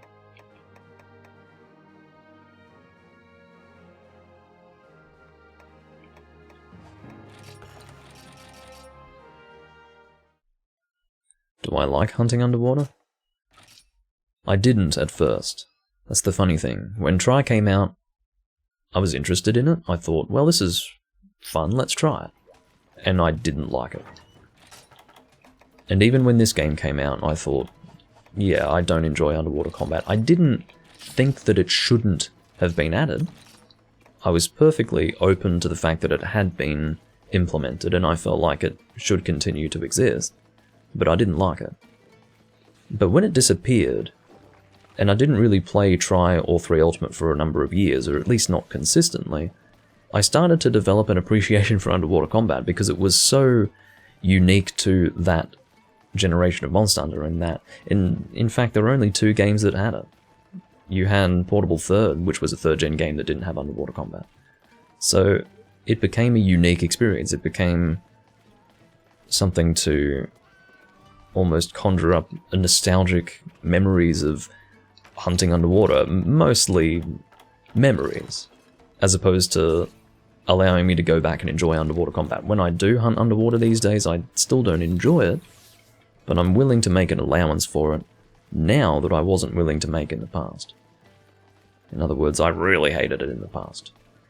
Still not enough to wish that it didn't exist, but yeah, I was surprised when they didn't bring back underwater combat after 3rd gen. I thought it was here to stay. Without question. I understood why they didn't go with underwater combat in Portable Third back when that came out, because I imagined, well, it's on the PSP, it's not as advanced a system as the Wii. Maybe it's too taxing on the system for underwater combat. I really didn't know much about it. I didn't question it. It seemed appropriate. I noticed that a lot of assets from the prior PSP games were used in Portable Third, so I was thinking, oh, I guess underwater combat was just too much. And then it came back in 3 Ultimate, which I didn't question at all, of course. But then when it never returned, I thought that was a bit weird.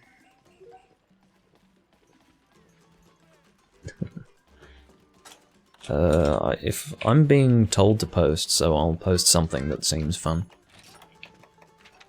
Cloudless Thunder, no thank you. White Noise. Let's do White Noise. That looks like fun. Baggy G Agna S Zenoga.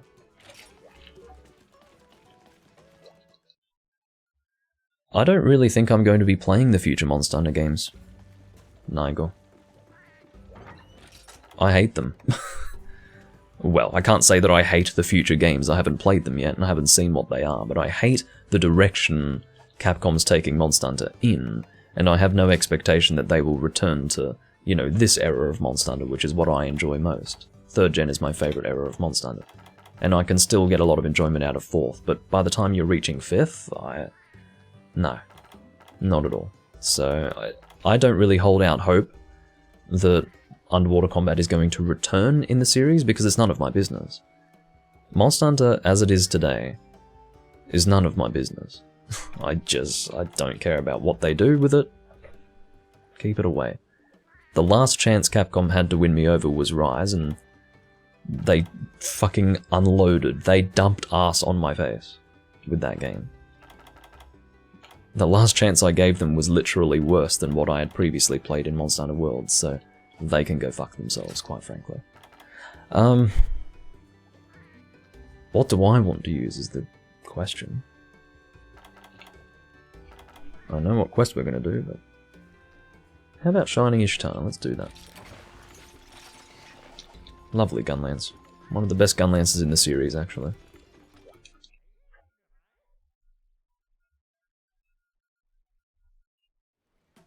And also tech, I'm just not really carving much in this game because I don't have the space in my box. It's really sad.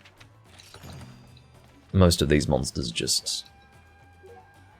yeah, I've carved them so much already that I have a full stack of everything. So I just don't carve. Some monsters I will carve, but... like, for example, I'll probably carve this Stygian Zenoga because I think I want a Stygian Skymerald for something, but... that is assuming you can even get regular carves from the monsters in this quest. It might be just Mega Potions. In fact, it likely is.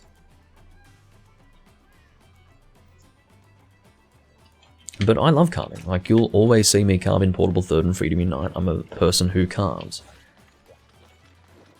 I'm not like Ashat Ron, who has barely done anything with that profile, yet carves nothing.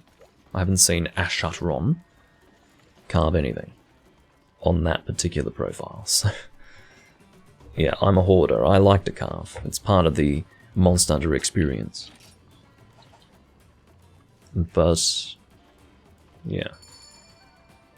Can't do it in this game. I do not have the space in my box. I mean, check my box. This is after just aggressively culling what was in my box. This is what I got left. So, yeah. No space, I regret to say. I haven't done this quest in a little while, actually. The good thing about it is that it doesn't involve Brachydios. I don't have anything against Brachydios as a monster, I'm just sick of bloody fighting him. Hello, Baggy. Dos Baggy. In fact, I don't even know if he's called Baggy in Japanese. He's Dos something or other.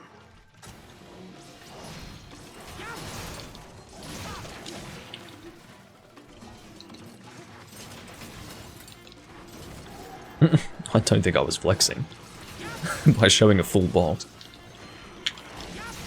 If anything, I was trying to communicate my displeasure, my woes.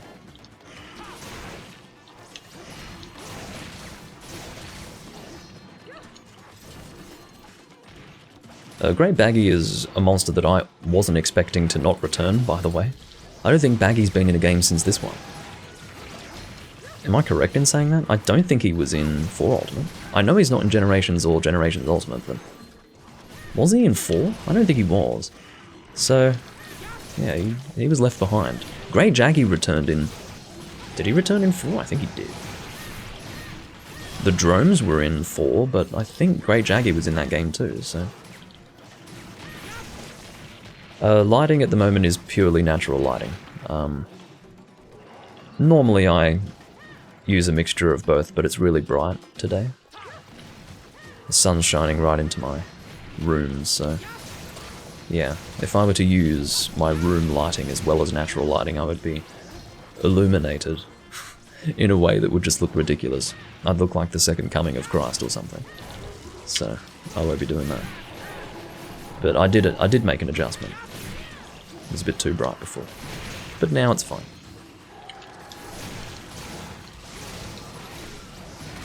I haven't done a Wyvern Fire because I don't want to send my whole fucking team flying. We're all crowding around this little monster, beating on it savagely. Complete and utter barbarism.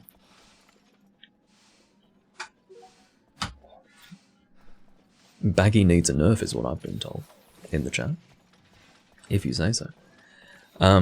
Glacier Lagnaktor will be spawning in this area, probably about here. Blast. Unlike many people in Hunsterverse, I'm actually a fairly courteous hunter. I've told this story before, but you know JK, the one from Portable Third in Hunsterverse, I unloaded him, or rather unloaded on him once. I completely lost it with him because he was playing like a complete dick. He was gunlance shelling, uncharged, on the head when I was using a hammer, and refused to stop. He did it not once but twice. He did it once, like during, I think it was a Green Naga Cougar quest that we were doing, and he was just shooting the head, uncharged with shells. He was just non-charged shelling the head, and I'm trying to hammer the thing, getting sent away constantly. And I fucking had a go at him. It was just, to me, it's not a matter of inexperience or anything like that. It's common sense. If you're watching a fellow hunter getting completely fucked up by what you're doing, it's time to change what you're doing. It's a matter of decency. And he wasn't doing that. So I had a go at him. And then I didn't play for him for months, or play with him for months. And I had forgotten who had done that. I remembered that someone had done that. And then I randomly hunted with him again. And he was lance charging me constantly. He was fucking up the whole team with lance charges. He just wouldn't stop. And I was like, I remember you. You fucker! I left the hunt. I'll never fucking forgive that guy.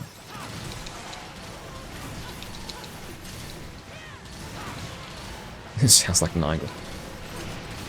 Well, I don't know, JK doesn't play anymore, or at least not at the moment. He's on and off period, but... yeah, I could not stand that. Couldn't stand it. I have no time for people who play like that. You're perfectly welcome to be personally ineffective in a hunt for one reason or another, usually relating to lack of experience, but if you're fucking up your teammates, there is no allowance to be made for that. You stop, or you fuck off. Really, that's... or I guess I fuck off in many cases, because I don't have time to play with people like that. It's inconsiderate. Yeah, he was playing while you were away, Yells. I mean, we were both away for the most part when he was playing. He has a tag on Hunsterverse for screenshotting the Kezu weakness image and saying that it's horny or whatever. Which is a funny tag, but... yeah, that's about all that's going on with him. And, I don't know, he might play slightly better now, but I had real problems with him in the past. Yeah, that guy.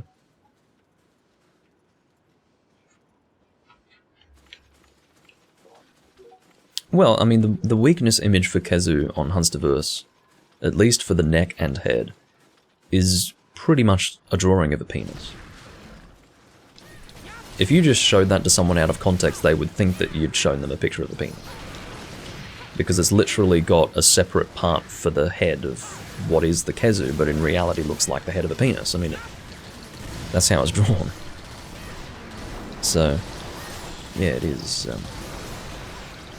quite frankly, not safe for work.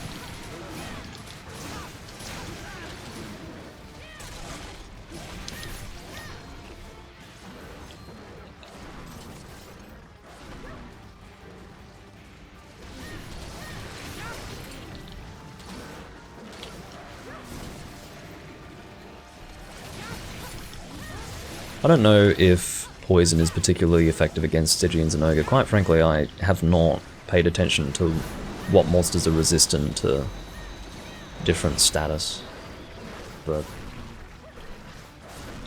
I know some monsters would be resistant to poison, I just don't know which ones.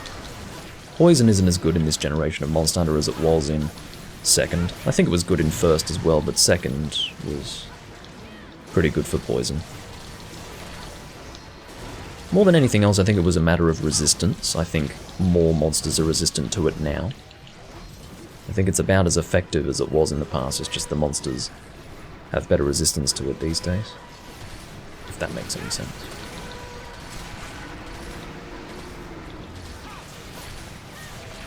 What's the hardest fight in 3 Ultimate for me? Super Brachydios, the event quest. The one that takes like 30 minutes to finish with a group of 4 people. I don't need mega potions. But yeah, that is the hardest fight. It's one of the hardest fights in the series. In terms of individual monsters, it would be hard to say. I don't really find any of the individual monsters hard. But in terms of quests, Super Brachydios.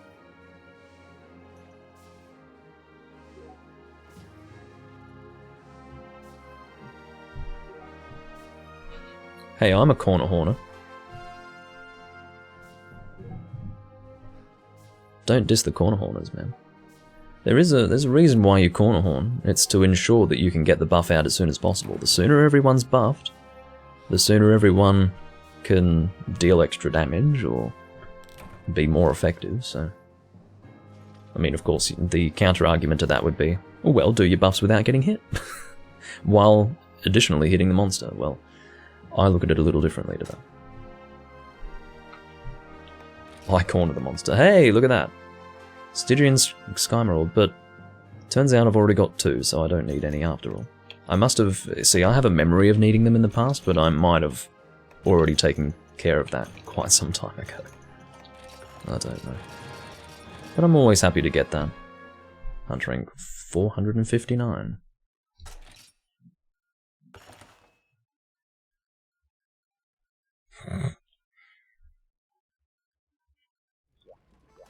Well,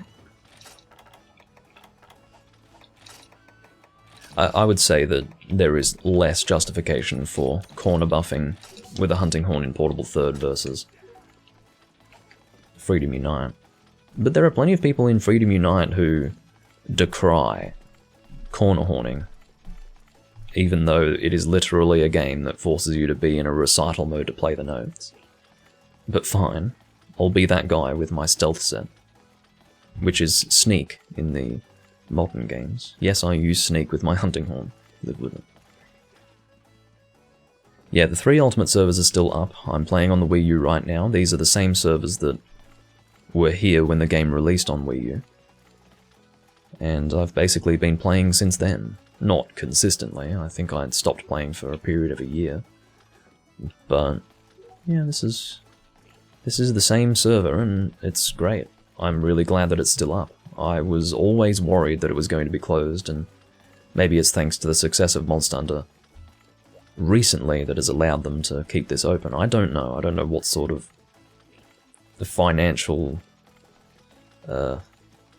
cost would be incurred by keeping these up, but whatever it is, it's not enough for them to close them. So, good on them.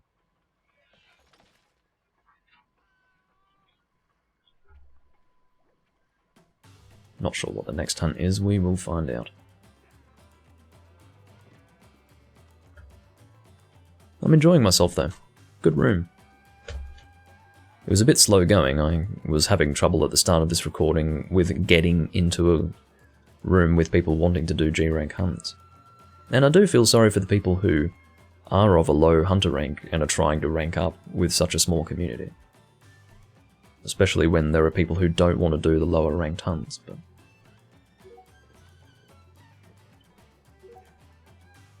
that's just something that they're going to have to live with. I can sympathise to an extent, and empathise, but I don't want to do low rank hunts, sorry.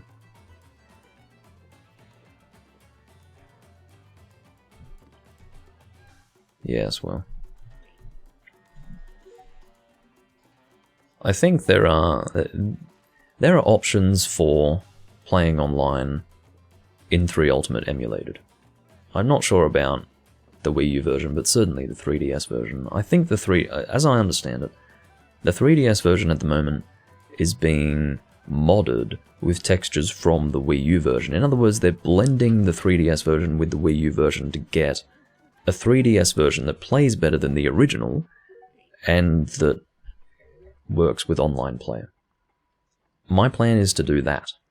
When these servers shut down, I'll be able to port my save from the Wii U to PC. And how I would do that is that what you can do is actually transfer your save from the Wii U to the 3DS version. I don't actually have the 3DS version, but I'll get it.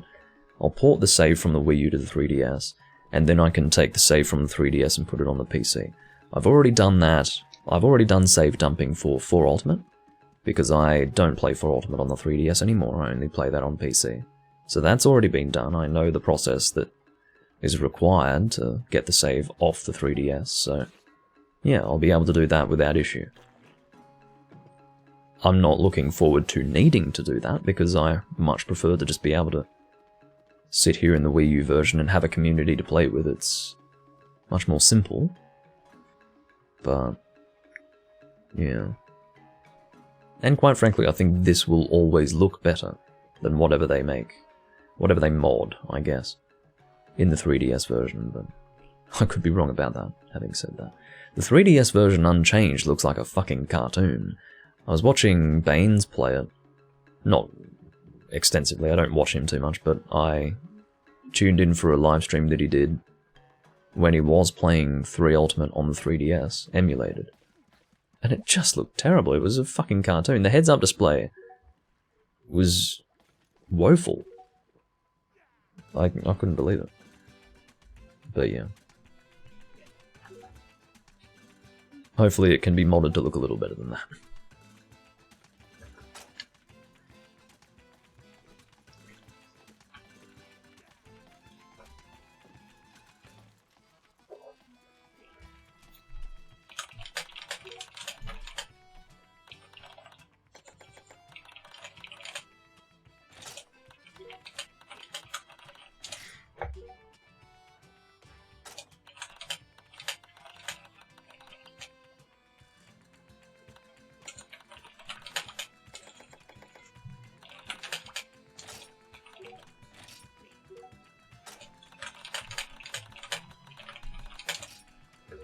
They're just having a conversation, and I'm joining in, even though I'm sort of in the way of the chat. If there's ever anything of pressing importance in the chat, I will move myself so that you may see it. But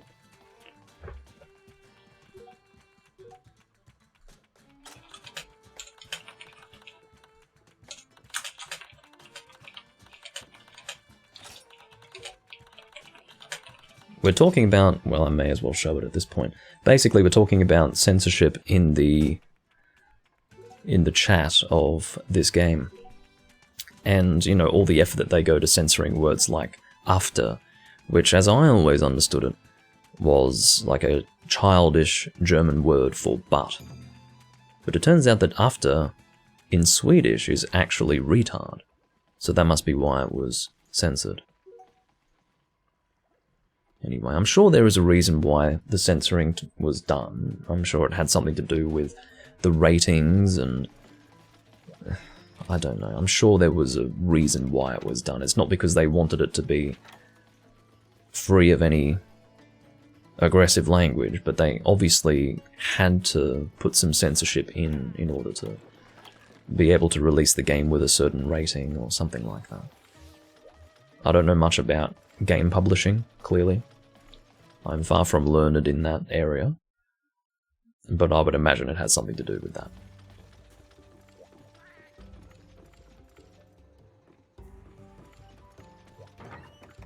As far as what would be good to use here, it's another one of these bloody quests. Presumably one at a time, and waiting for them to spawn and all this. Is there a common elemental weakness here? Usually not. But if there is, then I'll ring it. No.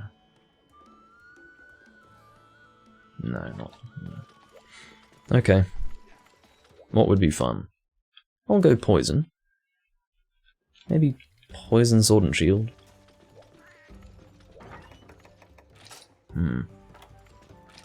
I think this with Fector's Asterism might be fun. Is that Awaken? I think it is. I believe it is. Let's have a look. I'll equip this and fucking Christ. I'm quite sure Fector's Asterism is Awaken. If it is, then I'll use it. Yes, it is. Okay. I used to use this weapon quite a lot in the past, with a different set, actually. I don't believe that these decorations help me out in any way with this set. No. It's not nice to see Sharpness +1 blanked out, though, is it? Well, let's use Dual Blades instead. Dual Blades instead. Please enunciate, Doomlink. Alright. Oh, it's the same. And Awaken's even blanked out this time. Okay, we're not using that. In fact, you know what I'll do? Don't... Please get yourself under control. Use the Honed Blade set with Alkaid's Asterism. Thank you. That's going to work a whole lot better. It could be... It is actually possible that someone else is using these weapons, because there are 2 other people using Dual Blades here, and this is a pretty popular weapon to use. Turns out they're using Brachydios Dual Blades, which are essentially the meta Dual Blades of this game. Slime is very strong in this game, and the slime application, in conjunction with damage dealt with Dual Blades in general, makes for a very effective weapon in the Brachydios Dual Blades. I got heroics. I'm not going to be using it. Look how many longswords I have. I haven't sinned. Let's check my weapon usages, shall we? 174 with longsword.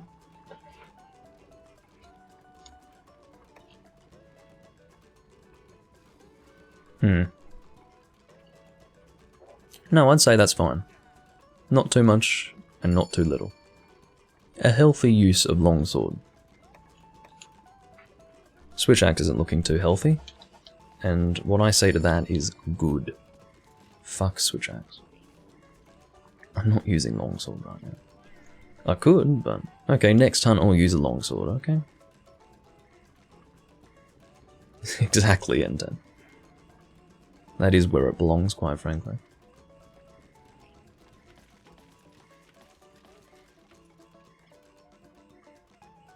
But yeah, for those who don't know, this set is basically...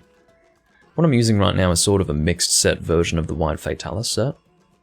It has a skill called Honed Blade. Now, Stellar Hunter was the first armor skill of its type.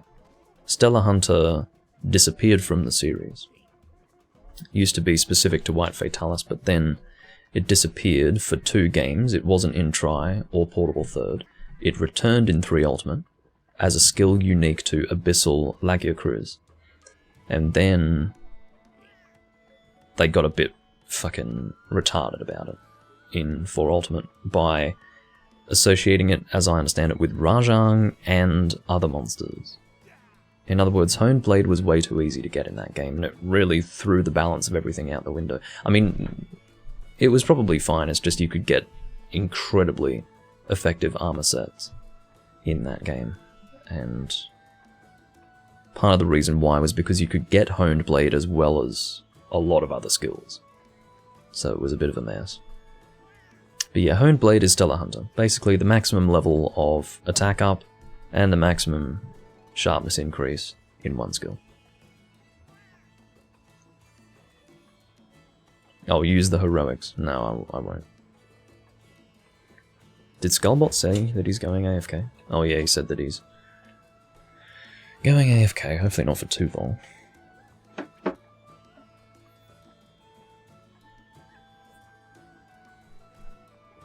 No, Tech he's trying to move away from Longsword. He's trying to evolve.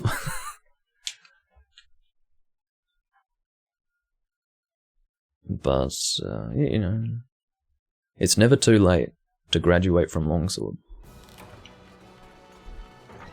Some people never do. Yeah, he is. He's been using other stuff.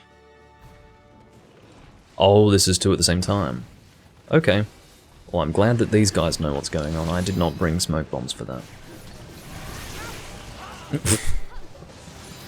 Just launched onto the ground before I can even attack him. Ugh, can't see anything. This is terrible. I'd like to get a poison out. It takes a little longer here because I've got only 180 poison value. I hope someone's on the smoke bombs properly.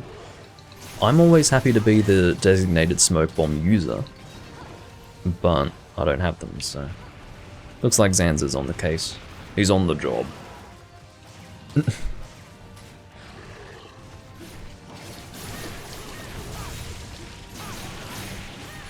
Bloody hell, Niger. Leave the guy alone. He's doing well.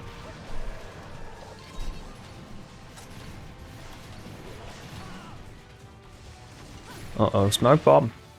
Very good. Almost missed it. There goes Intent. I realise that there's not much to see with all this smoke, but it's very useful. Makes life a lot easier.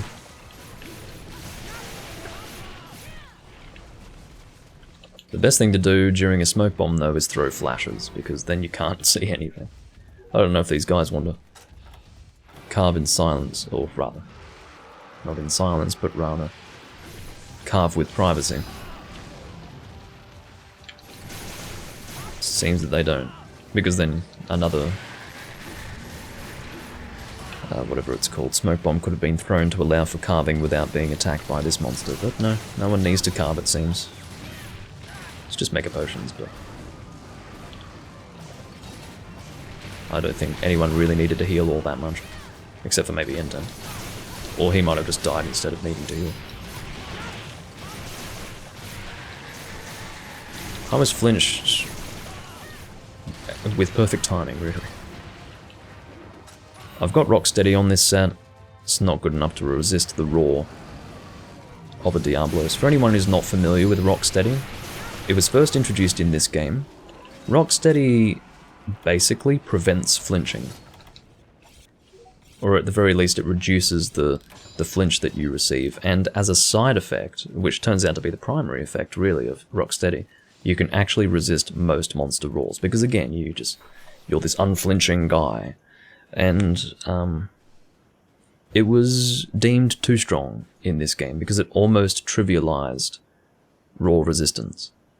The only monsters where you actually need high-grade earplugs in this game are, you know, the Elder Dragons minus Elatrion,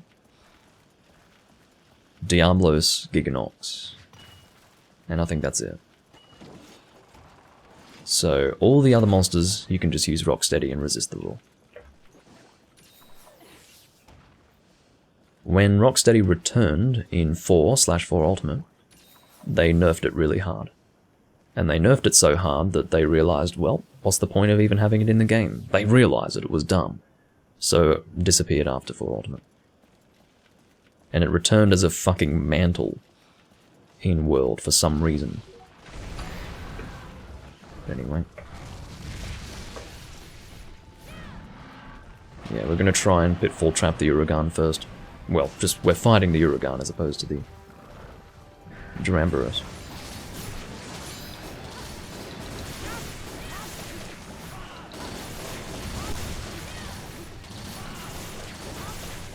But yeah, Rocksteady is a great skill to have with this set. I think my set is Honed Blade, Rocksteady, and Weakness Exploit. Weakness Exploit, of course, being increased damage when hitting a weak point. It is not increased affinity. That was changed in 4 Ultimate. And I actually don't think that that's the effect of it in Portable Third. I think that was a mistranslation for the Portable Third fan translation. It first appeared in Portable Third, but it should have been increased damage in Portable Third, like it is in this game, as opposed to increased affinity. Increased affinity. That was a much faster kill there, very nicely done. Still haven't used a Mega Potion.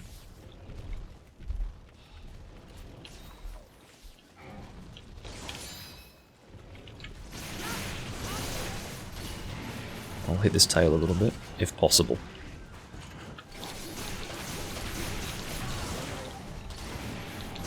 Is this the... no, I think there's another hunt after this. What is it? Unfortunately, you can't actually check to see what monsters are in the quest while you're in the quest. See all this fucking... look at this blank space where it should list the monsters. They don't do it in this game. I don't know why. What's the point? It's bizarre. Anyway, I won't question it too much. I'll probably do one more hunt after this.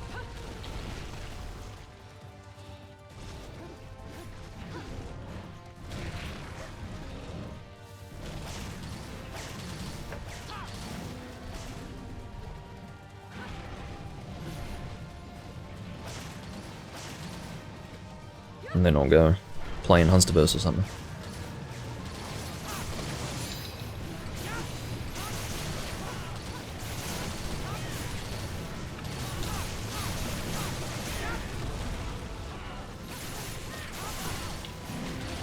Ugh. Fortunately, the main... I don't know.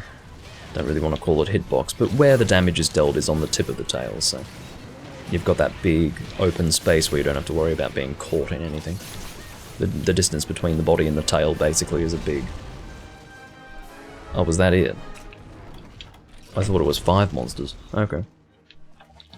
Well, that's fine too. I'm happy with that. But yeah, thanks for the follows, guys. I appreciate that.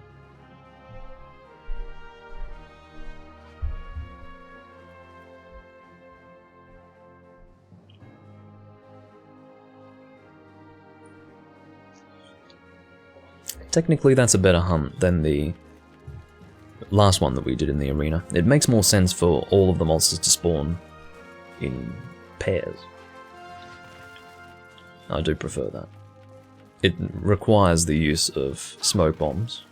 I guess it doesn't require it, but it definitely helps to use smoke bombs. But still, it feels like you're using your time more efficiently. You only have to wait for the monsters to spawn once, instead of 3 times. That's the point.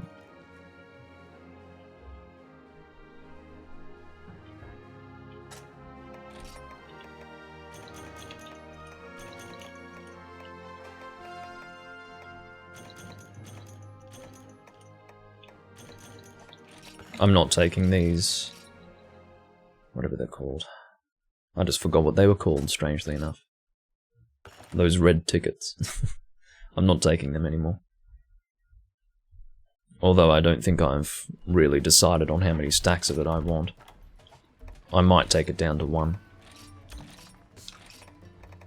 Alright, one more hunt for me.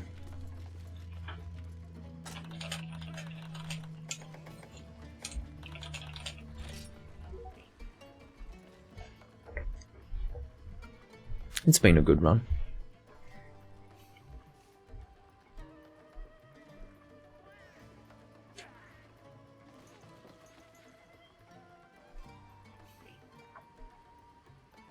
We'll see what we get. I'm assuming it's... oh. 2 nibble snuff. Very well.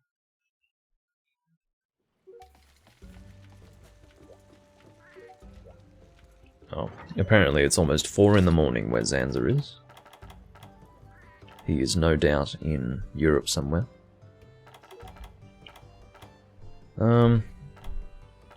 Nibble snuff. What would be fun? Hunting horn.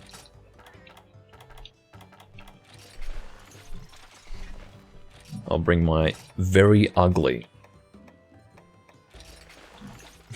Barioth hunting horn. It is displeasing to the eye. I don't know why they couldn't make a better hunting horn than theirs.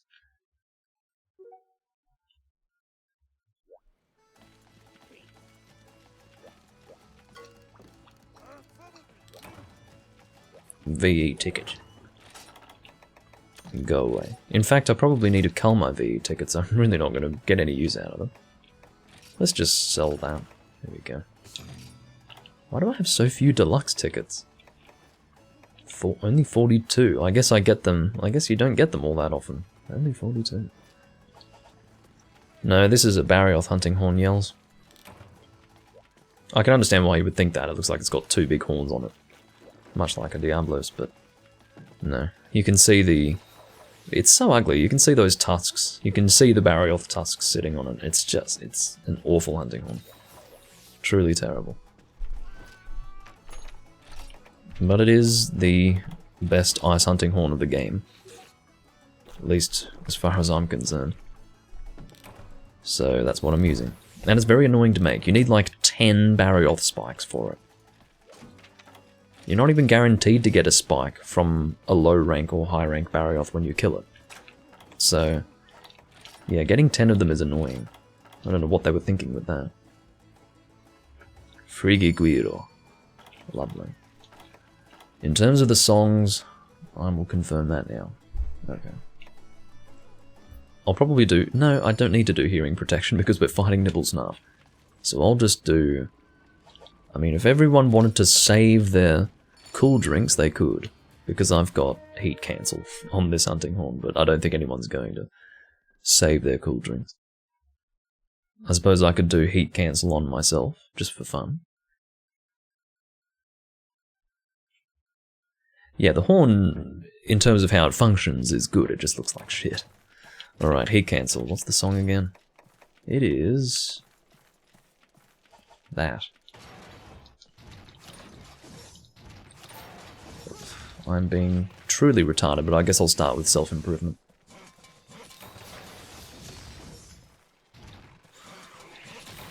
Oh, okay. Well... I will go and play heat cancel in the area with you then, N10, if you are also going to save on cool drinks. We're in this together. So, red twice, then you. I don't know if I can extend the effect. Let's see if it can extend. Nope. It's a single skill. Or single buff. And everyone is here for attack up now.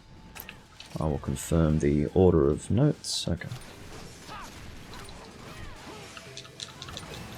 The reason why I'm playing the song from a distance is so that I can play it as quickly as possible, without the risk of being interrupted. The sooner everyone's got attack, the sooner we're going to be killing this monster. That's how it is. But yeah, stats-wise, good horn. Good enough, anyway.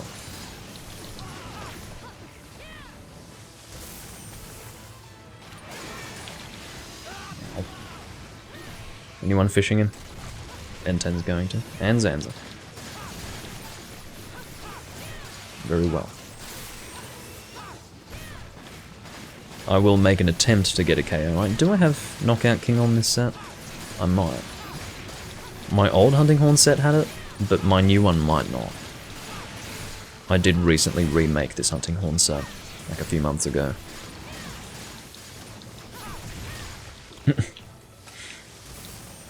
Yes, Tech. I have Horn Maestro, of course, but I guess Stamina Thief, in a way, is a hammer, or more of an impact weapon skill. So that's always nice. What have we got here? Nibble Snarf Calves? Yes. Very good. I don't know how long Heat Cancel lasts for, but I'll keep us topped up with that.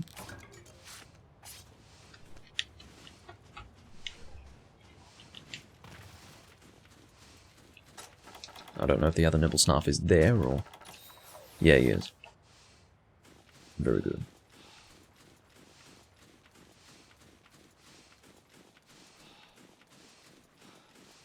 What am I under the effects of? Defense down. I'd entirely forgotten that Nibble Snarf could give you defense down. Weirdly enough. Alright, so I will top up Heat Cancel.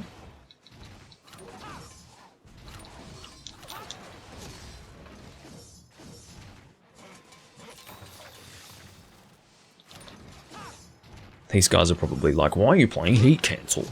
I'm doing it for N10, and for me.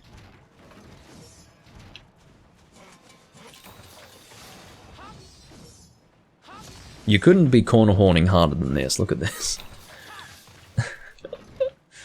Anyway. Yeah, the big spikes do hide the tusks a bit. Oh, it's just an ugly fucking horn. I hate it. I don't know if it was in Portable Third. I actually don't know. It might have been. I just don't remember it. It probably was in Portable Third. No one ever uses it. I've never seen it used in Portable Third. I think in the entire time that I've played it, since it came out, I've never seen someone use it. But, no, it's not in Portable Third? Well, there you go. Maybe it's a good thing. It goes to show that, you know, the monsters that were in Tri and Portable Third, there's some monsters in Portable Third still didn't get weapons with the weapon types that weren't included in Tri. So in other words, there could not have been a Barioth Hunting Horn in Tri because there was no Hunting Horn weapon type. But interestingly, even in Portable Third, some monsters didn't get weapons made for them. So... And you know what? I don't think there's an Elatrion bow in Portable Third either. There is an Elatrion bow in this game, and I can show it to you, actually. It's really nice. But I won't use it in a hunt, because that was my last hunt. And these guys are heading out as well. Skullbot's been abandoned. He was not intending on leaving, but everyone else in his room has decided to leave. The Elatrion bow in this game is really nice. Lovely design.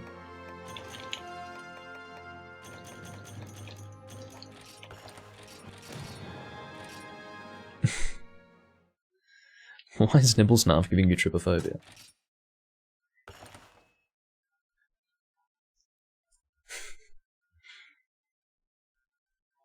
It's a pierce bow, he yells. Skullbot, I said that I...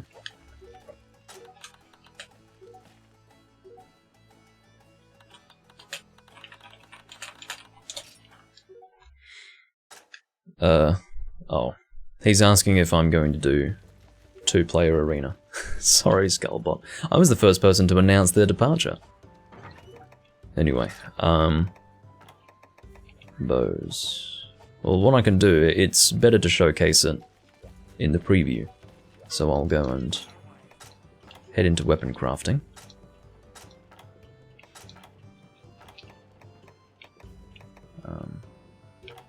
Is it not here? Oh, it's here. There we go. So that's the Elatrion bow. It's really cool. It is a Pierce Dragon bow. It's like level 5 Pierce on charge 3.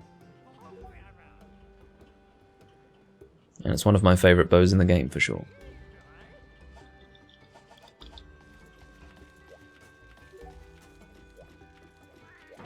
And this is it folded up. I may as well equip a set for it. It folds up like that.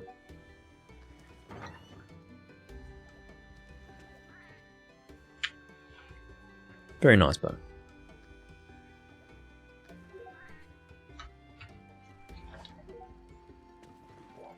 Alright, I'm going to take my leave of this room.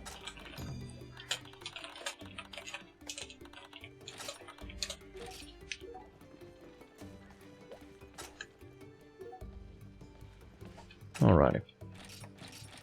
Off I go.